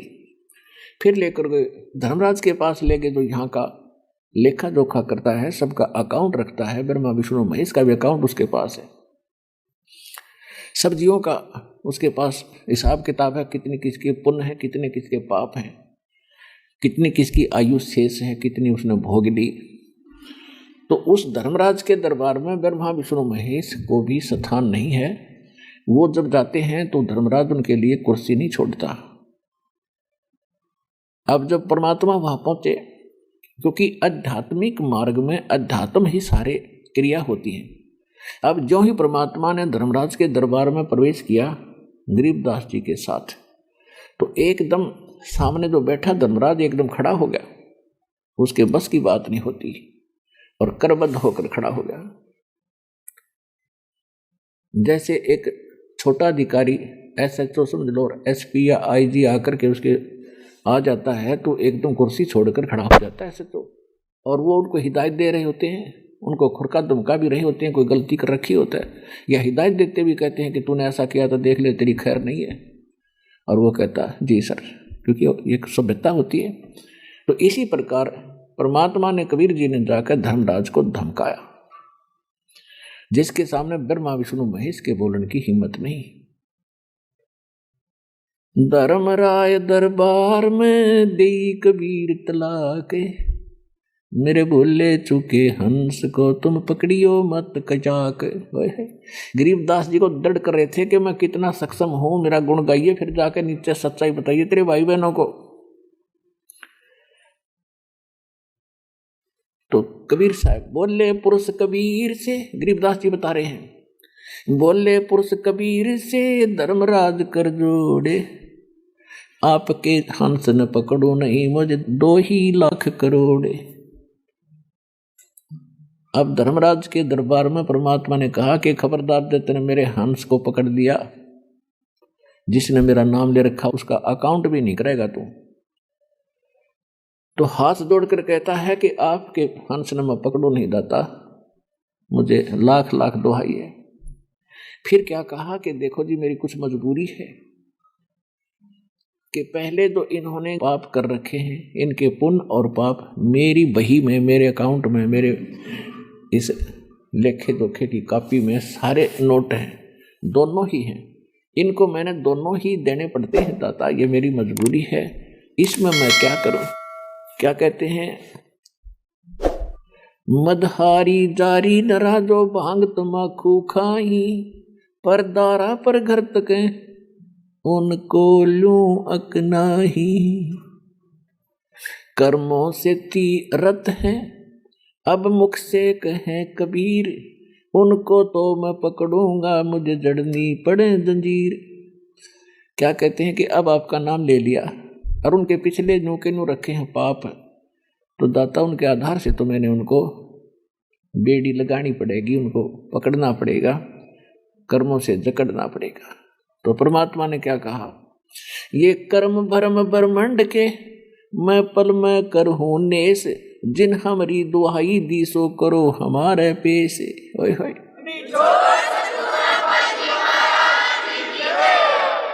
कि ये तेरे यहाँ के जो कर्म और भ्रम तुमने जीवों के ऊपर जकड़ रखे हैं, इनका मैं क्रॉस कर दूंगा, इन पर कांटा लगा दूंगा। और जिसने ये कह दिया तुम गलती से ले भी आए तुम्हारे दूत, और उसने ये कह दिया कि मैं भगवान कबीर साहब का बच्चा हूँ, मैंने उनका दीक्षा ले रखी है, जैसे जैसे उनके जो उन्होंने इस समय के लिए तो सारा कुछ ये करके गए थे, जुगाड़ सारा ही, तो उसको आप नहीं पकड़ोगे, मेरे पास लाना और साथ में उसकी बई ले आना। परमात्मा का यहाँ एक जैसे राजदूत भवन होता है ना प्रत्येक देश का, प्रत्येक देश में, तो त्रिकुटी के ऊपर इन तो सुनी है राधा स्वामी धन धन सतगुरु वाला ने सब ने त्रिकुटी, उन्हें पता भी नहीं त्रिकुटी है क्या चीज। इन तो बरवाला का बस स्टैंड मान रखा है त्रिकुटी, जनो कोई पहुंच जाए त्रिकुटी बस जाने से पहले बहुत जोर लगेगा, सच्चा ज्ञान हो, सच्ची भक्ति हो, सच्चा पासपोर्ट और वीजा हो, तब जाता एयरपोर्ट पर जाने का जब तक फायदा है। तो एयरपोर्ट है त्रिकुटी, और वहाँ परमात्मा का एक बहुत बड़ा त्रिकुटी जो है एक बहुत बड़ा स्थान है, बहुत बड़ा क्षेत्र है। और वहाँ पर सभी जैसे सभी देशों के अपने अपने राजदूत भवन होते हैं, ऐसे परमात्मा का भी एक स्थान है। और वहाँ पर ये परमात्मा वर्तमान में इस दास के रूप में विराजमान है।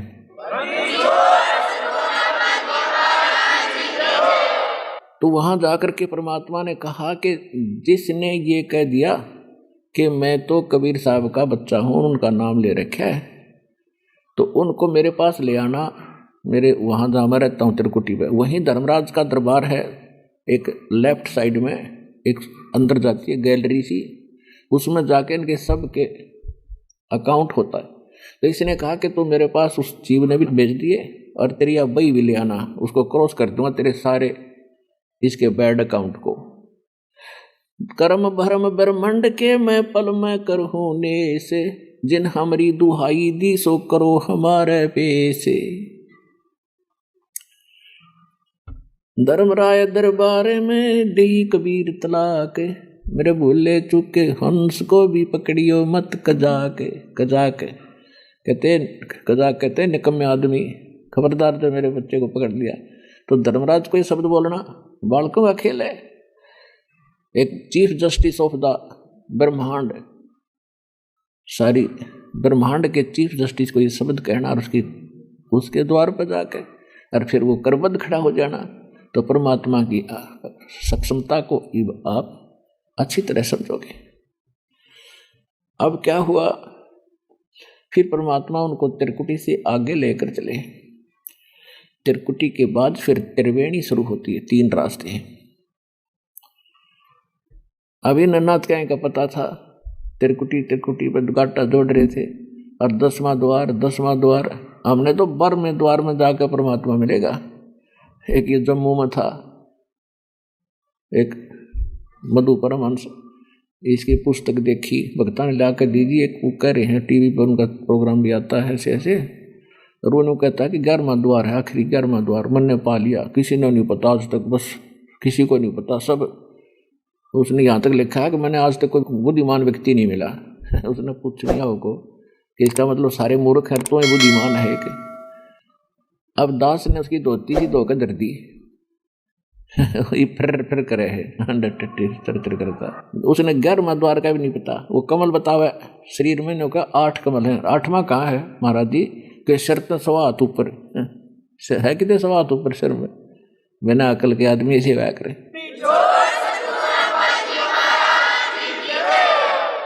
और जबकि कबीर सागर में लिखा है कि 9वें कमल में पूर्ण ब्रह्म खंडा, 9वें कमल में परमात्मा है, और 12वां द्वार पार करके परमात्मा के लोक में पहुंचा जाता है।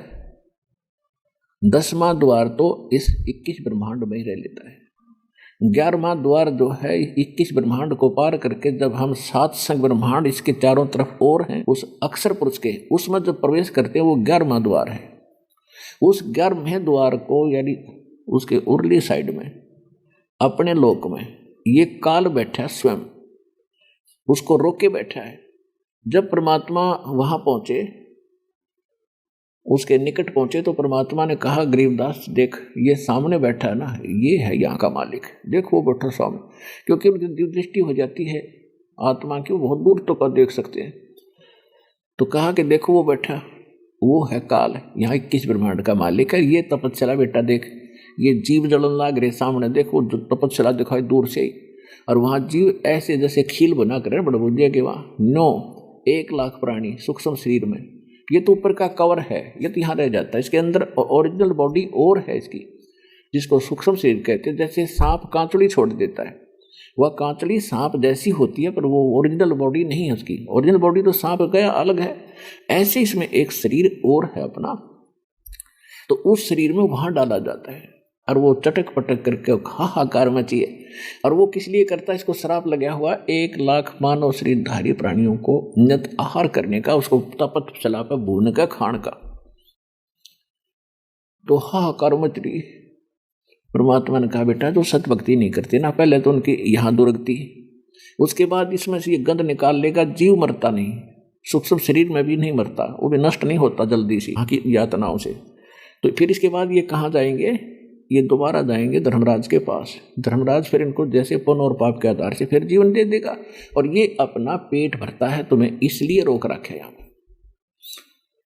अब गरीबदास जी सामने देखे, उसकी सारी बात समझ में आ रही है और कहने लगे बेटा जो अभी तक निराकार कहते थे ना, ये है वो, ये इतनी दूर बैठा है, कोई ऋषि आ नहीं सकता, इनकी समाधि नहीं आ सकती यहाँ पर 21वें ब्रह्मांड में। तो इसलिए इन्होंने खोज खोज के थक गए।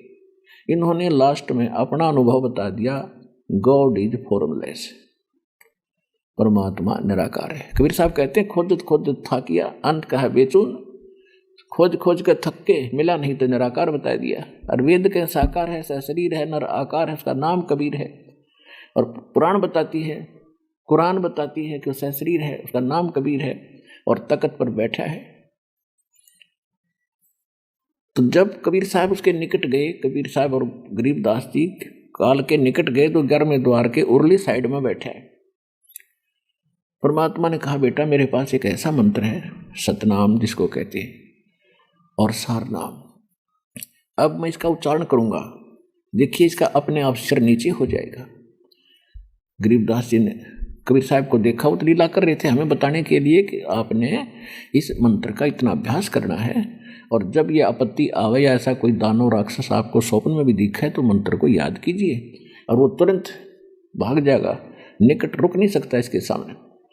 तो परमात्मा ने जैसे सिमरण करके दिखाया और सामने क्या देखा कि काल का सिर झुक गया अपने आप, और वो सुराख जो जिसमें से जाना था रास्ता आधे से ज्यादा खाली हो गया। कति नो आंकड़ा बैठा था, फिर नो कति धरती में गट गया उसका सिर। तो परमात्मा कहते हैं जैसे फनपति मंत्र सुन रखे फन सकोरे, कहे कबीर मेरे सार नाम से ऐसे काल लवे मुंह मोड़े।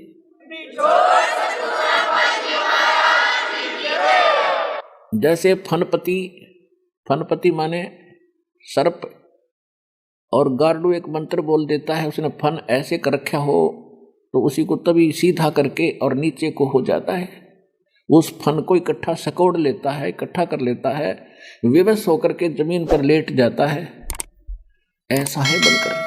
तो कहते जैसे फनपति मंत्र सुन रखे फन सकोड़, ऐसे बीरा मेरे सतनाम और सार नाम से यू काल लवे मुंह मोड़े। तो परमात्मा कहने लगा जा बेटा, उसके सिर पर पैर रख के गरीबदास जी और कबीर साहब दोनों उस 11वें द्वार में प्रवेश किया। उनके अंदर जाती फिर हट गया, कदे और ना आ जा, कोई निकल जाए यहाँ से। उन्हें रोक रखा है किस ब्रह्मांड को, एकमात्र वही सुराख है यहाँ से जाने का।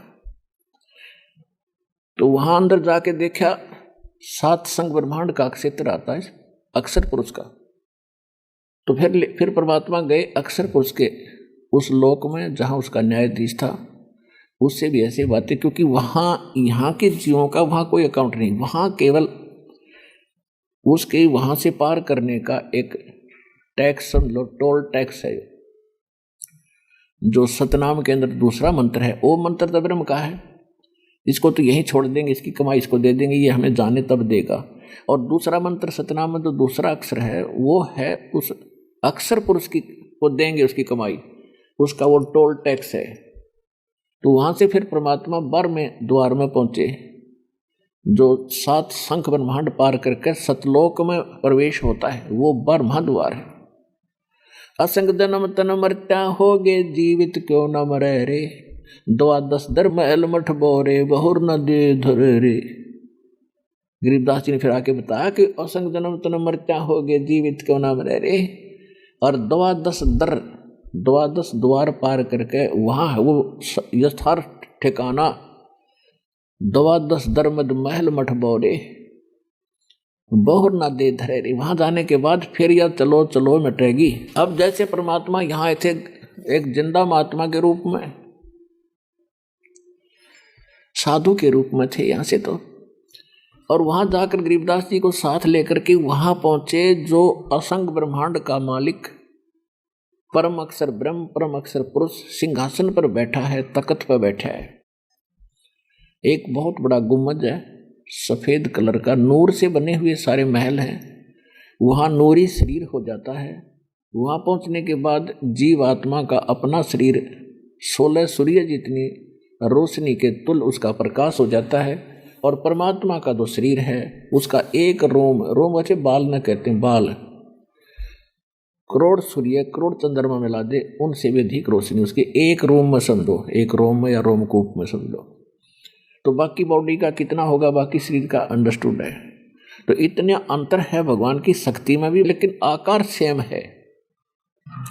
परमात्मा मनुष्य दृश्य है, लेकिन उनकी अक्षमता उनकी बुद्धिमत्ता हर तरह से जीव से कई असंख्य गुना ज्यादा है, यानी उसका तो कोई गुना बता ही नहीं सकते, वो तो सक्षम है। तो वहां जाने के बाद जीव का भी अपना शरीर 16 सूर्य जितना बन जाता है, नूरी शरीर हो जाता है। तो वहां जाकर के क्या देखा, एक परमात्मा बैठे सिंहासन पर।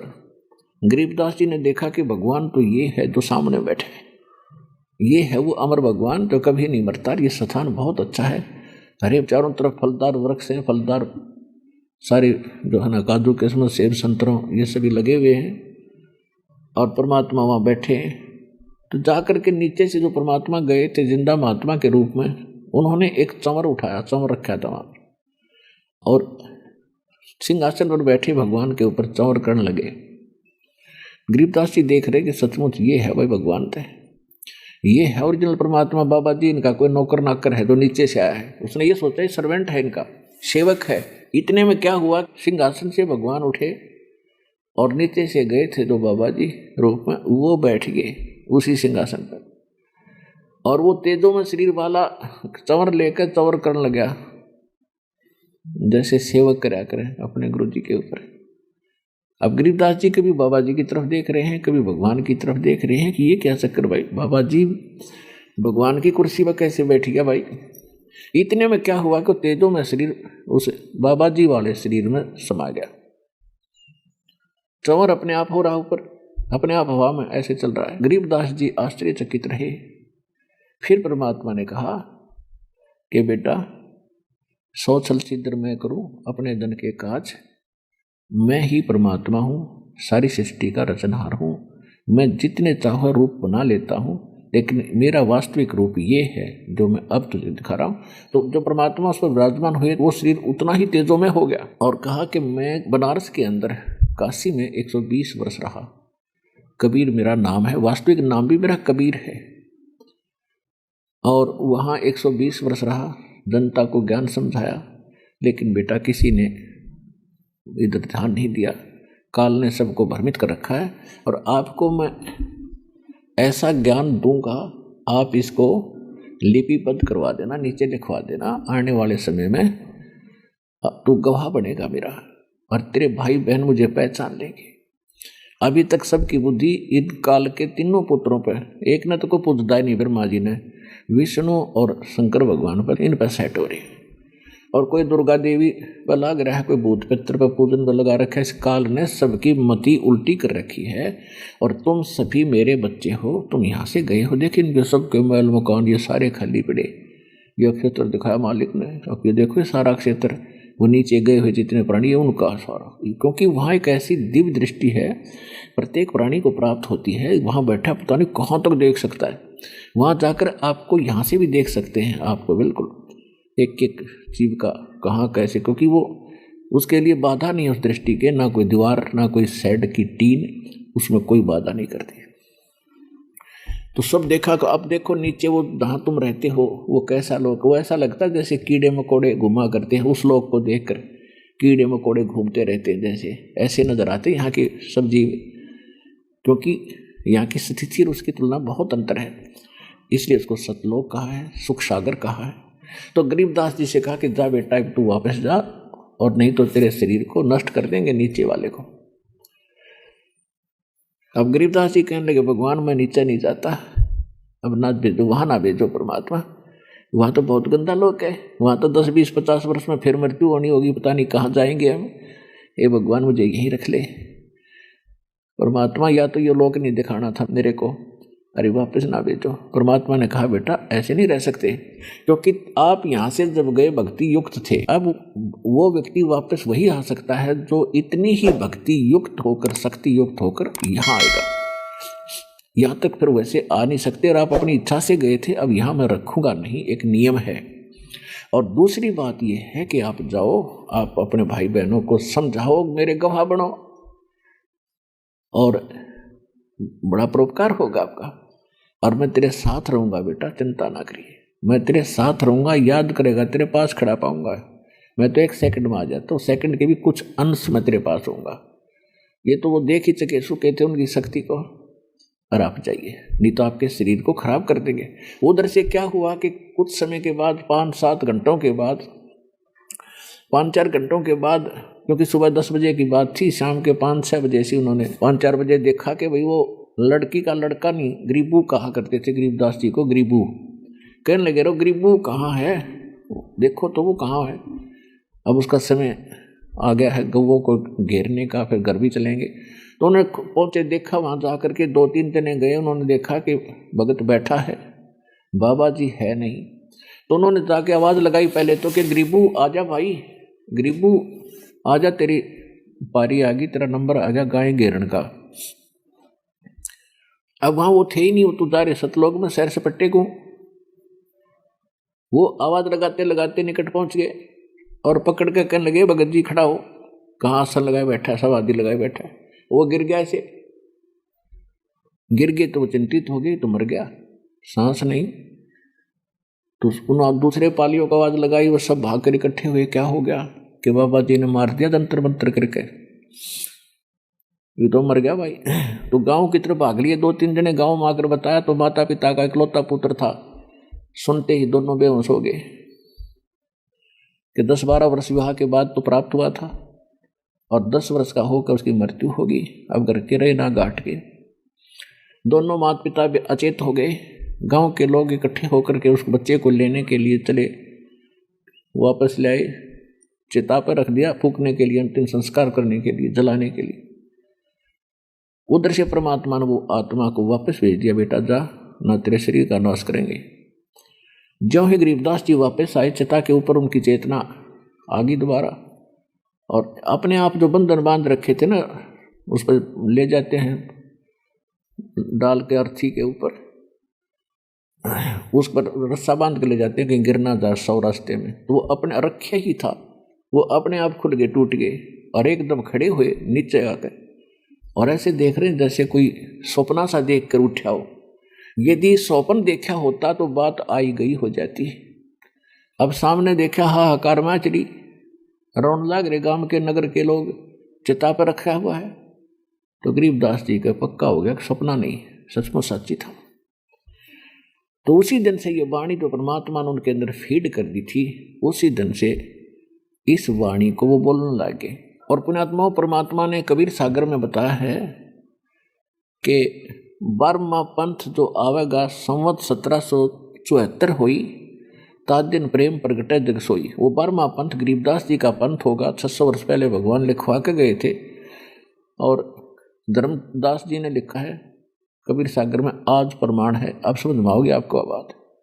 तो परमात्मा ने बोल रखा है, धर्मदास जी ने लिखा हुआ है कि 12वें पंथ प्रगट हो वाणी, मेरी महिमा की वाणी 12वें पंथ गरीबदास जी द्वारा चलाया जाएगा। उस गरीबदास जी के द्वारा संवत 1774 में वो पैदा होगा। तब मेरी वाणी दोबारा प्रगट होगी यथार्थ ज्ञान की, मैं कौन हूँ और कैसा हूँ, उसके द्वारा दोबारा लिखवाऊंगा, बुलवाऊंगा। क्योंकि बीच में तब तक बहुत अड़ंगा कर देंगे ये काल के दूत नकली कबीरपंथी। और ऐसा ही हो गया था। इन किसी के पास भी यथार्थ ज्ञान नहीं, कबीरपंथी को आवे, हर उन्हें कख भी पता नहीं, कह का पता नहीं। और आम आदमी का ये विश्वास नहीं होता, क्योंकि शुरू में हमारे भक्तां का भी 1-2 का ऐसी वहम पैदा हो गया था कि कबीर साहब तो भगवान है ही है, इसमें तो कोई शंका ही नहीं। ज्ञान से पता लग गया। फिर उनका ये भ्रम हो गया कि यदि कबीर भगवान है तो कबीर पंथ तो 600 साल से चल रहा है, तो उसमें तो बड़े महात्मा, बड़े जो है ना बिड्डू पाएंगे, बड़े अच्छे संत होंगे, पुराने पुराने संत होंगे, उन तो और ज्यादा ज्ञान होगा इस रामपाल से, क्योंकि तो यही था, इसने तभी ज्ञान गुण सीखा होगा। और कबीर परमात्मा सिद्ध तो करे दिया दास ने, यह और बीमारी पैदा करे काल, क्योंकि काल का तो काम है इसका नाश करूं भक्ति का। अब जैसे रामानंद जी तो 104 वर्ष के थे और कबीर साहब 5 वर्ष के थे। 5 वर्ष के बालक ने 104 साल के ब्राह्मण विद्वान के छक्के छुड़ा दिए ज्ञान में, और उसने खुद भी मान लिया यू भगवान है। लेकिन अन्य ब्राह्मण ना माने, तो ये कोई बात है? कहते हैं बुढ़ापे में दिमाग खराब हो गया। रामानंद कहते हैं ये 5 साल का बालक के जाने वेदों और गीता के बारे में वो वर्ष 5 की तुम न दिखा था, वो तो आदि अनादि है, उसकी कोई आयु नहीं है, उसका कोई जन्म नहीं है, वो तो लीला करते हैं। तो इसी प्रकार इनका भ्रम हो जाता है कि पुराने आश्रम और पुराने संत होंगे, वहाँ तो बड़े ज्ञान होगा। ऐसे 1-2 भगत के ब्रह्मणार्थी उधर जाकर भी आए हैं, फिर उनका भ्रम मिट गया। कति उन्हें कख भी पता नहीं कै खे भी क्या होता भक्ति। जब उनको ज्ञान होता तो दास ने के जरूर थी नए सिरे तो सांग जोड़न की। यदि इन हिंदुओं वाले गुरुओं ने अपने सदग्रंथों का ज्ञान होता तो क्या जरूरत थी मैंने बीच में टांगा डालने की, लेकर नाम ले लेता माड़ा अपना भक्ति करता बैठ के।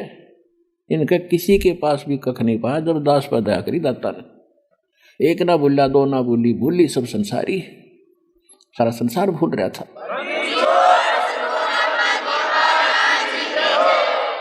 तो उसके बाद क्या होता है, अब वो ये वाणी बोलने लगे, अनंत कोट ब्रह्मांड का एक रति निभारे, सतगुरु पुरुष कबीर हैं ये कुल के सृजनहारे। अलल पंख अनुरागे है सुन मंडल रथीर, दास गरीब उधार दिया मोए सतगुरु मिले कबीर। अजब नगर में ले गया हमको सतगुरु आने, जल के बिंब अगाध गति हम सूते चादर ताने। इब गांव वाले वह भाषा समझे नहीं जो वो वाणी बोले, नमो नमो सतपुरुष को नमस्कार गुरु की नहीं, जो मंगलाचरण पढ़ते। गांव वाले ने सोचा भाई बाबा जी ने फटकार मार दी, लड़का पागल हो गया। शुक्र है भगवान की दया है कि जीत हो गया, जीवित हो गया। इसकी माँ बड़ी चिंतित थी। ठीक है, जैसा पागल है बावला है, इसने देख देख कर या बहन या बेटी इसकी माँ अपना जीवन पास कर लेगी, ना तो यह भी मरोगे ले।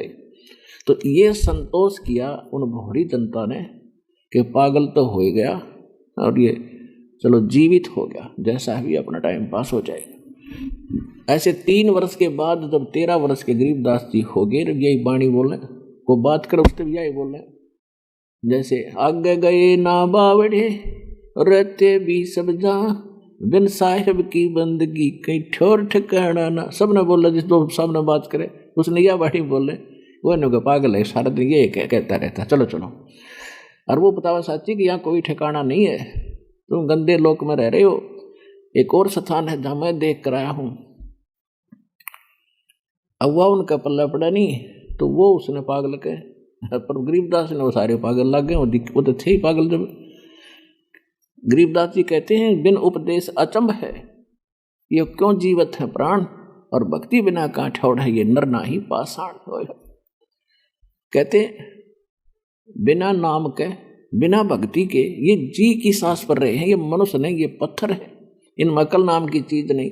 आज कार कोठी बंगले बड़ी फैक्ट्री ला कर बैठ गया, कल मृत्यु होगी, क्या था तेरा यू? कुछ आंखें खोलो। ज्ञान धातु मार्ग से यहाँ सिर्फ इतना ही बताया जाता है, एक आत्म ज्ञान सुना कराया जाता है, एक परमात्म ज्ञान है। आत्म ज्ञान तो ये होता है तू कौन है, कहाँ से आया है और तेरा कर्म क्या है। और परमात्म ज्ञान है कि भगवान कौन है, परमात्मा कौन है। अभी तक हमें ना आत्म ज्ञान था कि हम कौन है, कहाँ से आए हैं, बस इतना बता देते हैं। जीव अमर है, मनुष्य कर्म अनुसार जन्मता मरता रहता है, भक्ति करने से स्वर्ग चला जाता है, कर्म अनुसार नरक चला जाता है। ये कोई आत्मज्ञान था। आत्म ना परमात्मा कोई ज्ञान नहीं था आज तक हमारे को। परमात्मा ने आके ये दोनों ज्ञान कराए। तो क्या कहा करते परमात्मा कि बिन उपदेश अचम है और क्यों जीवित है प्राण, ये किस आधार पर जी रहे हैं ये प्राणी, और भक्ति बिना कहाँ ठोर है, ये नर नाही पासा। फिर क्या बताते, तीन लोक का राज जीव को जय कोई दे, और लाख बधाई क्या करे जय नहीं नाम तेने। फिर क्या बताते थे कि उदय अस्त का राज मिले तो बिन नाम बिगार। ओए होए होए। अब क्या बताते हैं परमात्मा, अगम निगम को खोज ले बुद्धि विवेक विचार, उदय अस्त का राज मिले भाई तो बिन नाम बिगार। ओए होए। ये इतने गुण रहस्य की वाणी बताइए, जीव के समझ मान की थी, दया करी दाता के ऊपर परमात्मा परमेश्वर ने ये सूक्ष्म वेद के रहस्य को जाना। क्या बताना चाहते हैं परमात्मा कि कुछ थोड़ा सा विचार कर कि यदि जीव को पूरी पृथ्वी का शासक राजा भी बना दे तो अगर भक्ति नहीं कर रहा, देखो भक्ति चाहे राजा करो चाहे रंग करो, राजा मर्यादा में रहे, भगवान से डर के चले। राजा की जो प्रजा होती है उसके बच्चे होते हैं, एक रूल ये है। लेकिन अब वर्तमान में राजा की प्रक्रिया बदल गई। हम सोच रहे हमने बहुत अच्छी प्रक्रिया बना दी, इलेक्शन से चुने जाते हैं। तो वो इलेक्शन से चुने हुए क्या करते हैं, जिस भी पार्टी का शासन आ जाता है वो अपनों की तरह मेयर करते हैं, दूसरा न रगड़ देते हैं।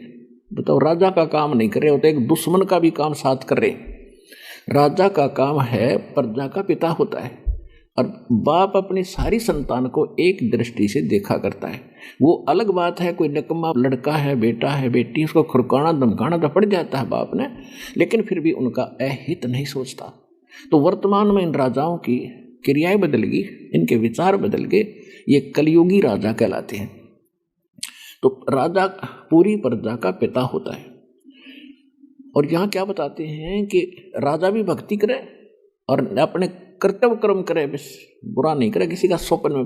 पिछला उदाहरण देख लो, श्री रामचंद्र जी दशरथ के पुत्र, जो विष्णु अवतार थे, अयोध्या के राजा थे, और उसको कहीं कोई दिक्कत होती है क्षेत्र में, मंत्री महामंत्री या कोई उसके गुप्तचर आकर बताते थे कि ऐसे ऐसे उस क्षेत्र में उस व्यक्ति ने ऐसी गलती की है, तो वो उन पर विश्वास नहीं करते थे।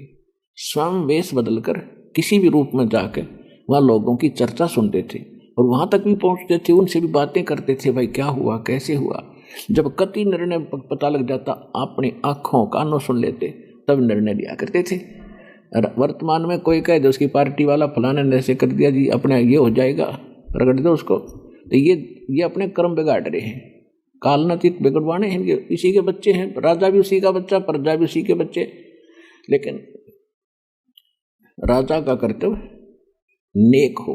तो यहाँ क्या बता रहे हैं कि जो राजा भक्ति नहीं करता, फिर आम जीव की तो कहने की जरूरत है, कहना जो भक्ति नहीं करता उसकी तो होगी दुर्गति। क्या, क्योंकि हम राजा को बहुत सक्षम मानते हैं, तो उस राजा की ही क्या हालत होगी।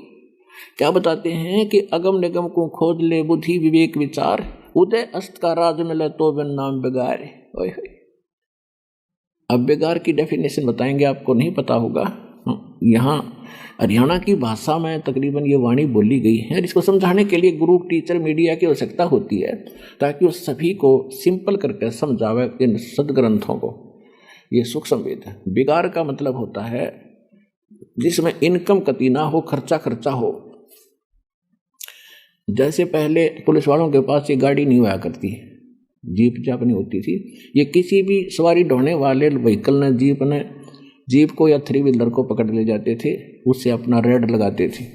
तो ऐसे हमारे गांव से थ्री व्हीलर चला करते शुरू में। सड़क बनी 1969-70 की बात है। तो उनमें से एक नहीं आया, तो दूसरे ने पूछा कल क्या बात होगी, कल क्यों नहीं आई सवारियाँ। और भी व्यक्तियों ने पूछा, उसने बताया कल मैं बेगार में फंस गया। बेगार कैसे, पुलिस वाले पकड़ लेके जाते ही सामने गया, और सारी रात और सारा अगली रात को छोड़ दिया। तेल मैंने अपने पल्ले से डलवाया और सारे दिन पहिया टिक्या नहीं, सारा दिन घूमता रहा।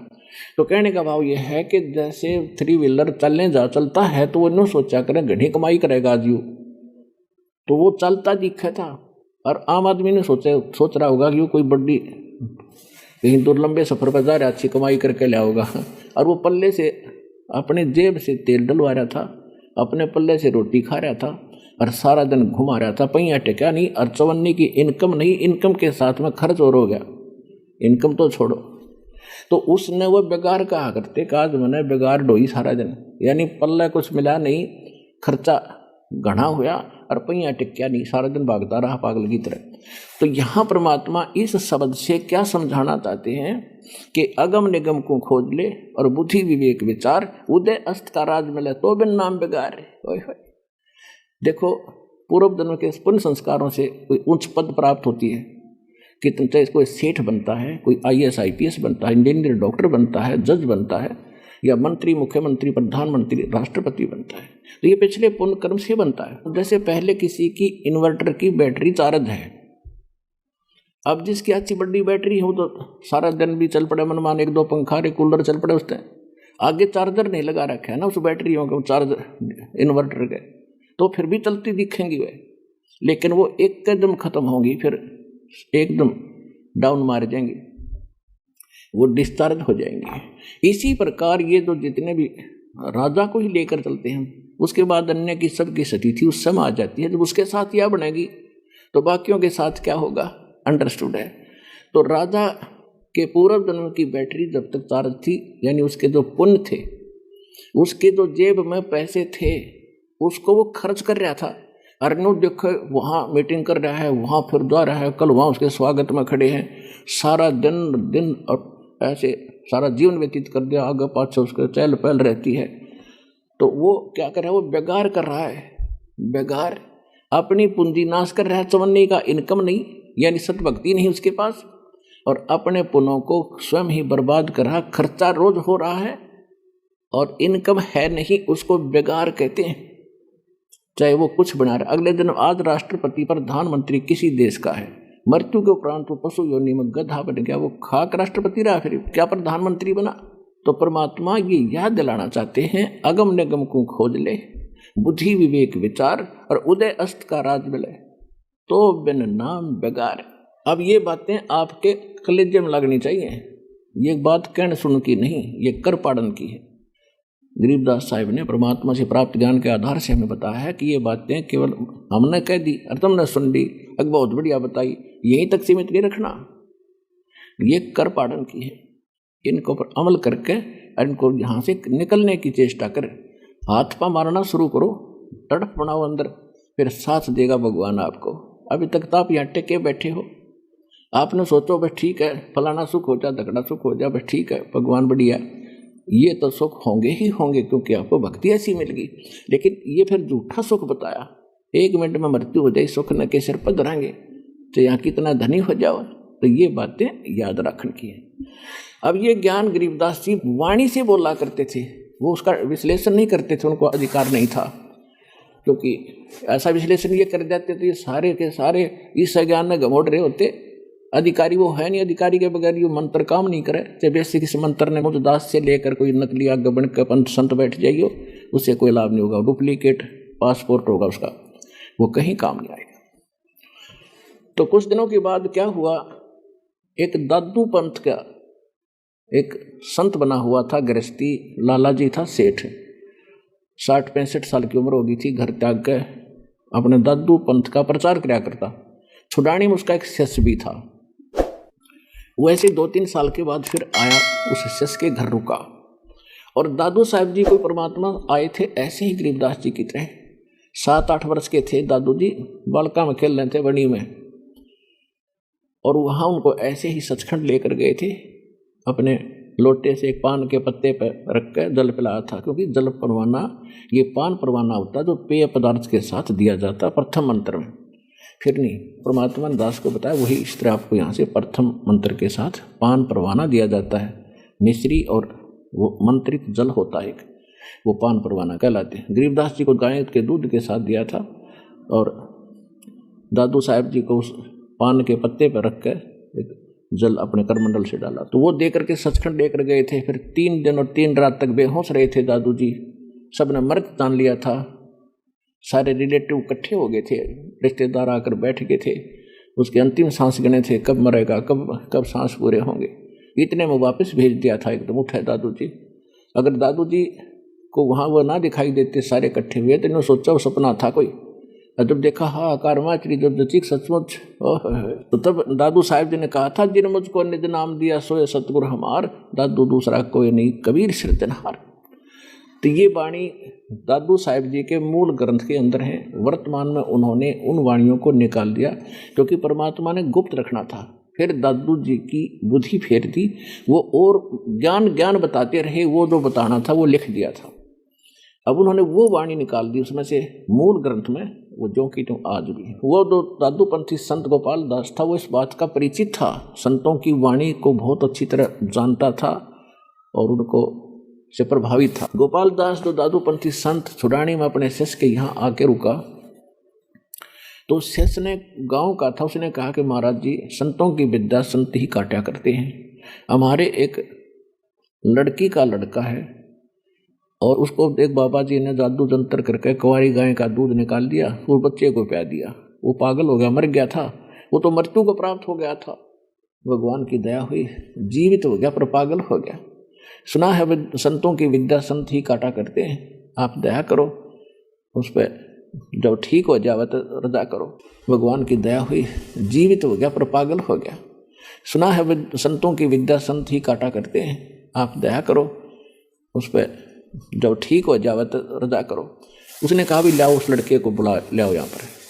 तो उसका शिष्य गया गरीबदास जी के नाना जी के पास, तो 2-4 भक्त और साथ गांव के व्यक्ति साथ होकर के गोपाल दास संत के पास आ गए और उसको कहा महाराज जी हमने तो सारा दिखा लिया, जाड़े झपटे भी करवा लिए, मेंटल दवाई देता था वो औषधि भी खवा ली, पर इसका कोई असर नहीं होता। तो उसने कहा मेरे पास। तो दादूपंथी संत ने पूछा कि बच्चा वो कौन था जिसने तेरा जीवन नाश कर दिया? तब हंसे गरीबदास जी, कहने लगा मेरा जीव नाश नहीं करा, मुझे आबाद कर दिया। क्या बताया? हम सुल्तानी नानक तारे दादू को उपदेश दिया, जात दुलाहा भेद न पाया वो काशी मोए कबीर हुआ, अनंत कोट ब्रह्मांड का एक रति नहीं भारे, सतगुरु पुरुष कबीरे हैं ये कुल के सिरजनहारे। और ये काफी देर तक वाणी बोलते रहे। 65 साल का महात्मा और 13 साल के बालक के आगे हाथ जोड़ कर खड़ा हो गया, कहने लगा महाराज यह वाणी लिखवा दो। होय होय आप तो गजब की वाणी बोल रहे हो। अब गांव वाले जो आ रहे थे इलाज करवाने खातिर बालक का, उस बाबा जी थे, उन्होंने सोचा बच्चे में तो कोई बड़ी बला है भाई, बाबा जी का भी असर हो गया, यो भी इसका साथ हो लिया, हाथ जोड़ गए। अब तीसरे दिन गरीबदास जी ने कहा कि गोपाल दास यदि पूरी वाणी लिखा है तो मैं लिखवाऊं, कदे बीच में छोड़ के भाग गए, वो पक्का करना था। गोपाल दास ने कहा दादूपंथी ने कि महाराज जी घर तो फ्री हो रहा हूँ मैं, मुझे कोई काम नहीं, 2 रोटी चाहिए वो आप दे ही दोगे और पूरी लिखूंगा। उन्हीं का एक बाग था बटबेरी का, बेरी का बाग, उसमें जंडी का एक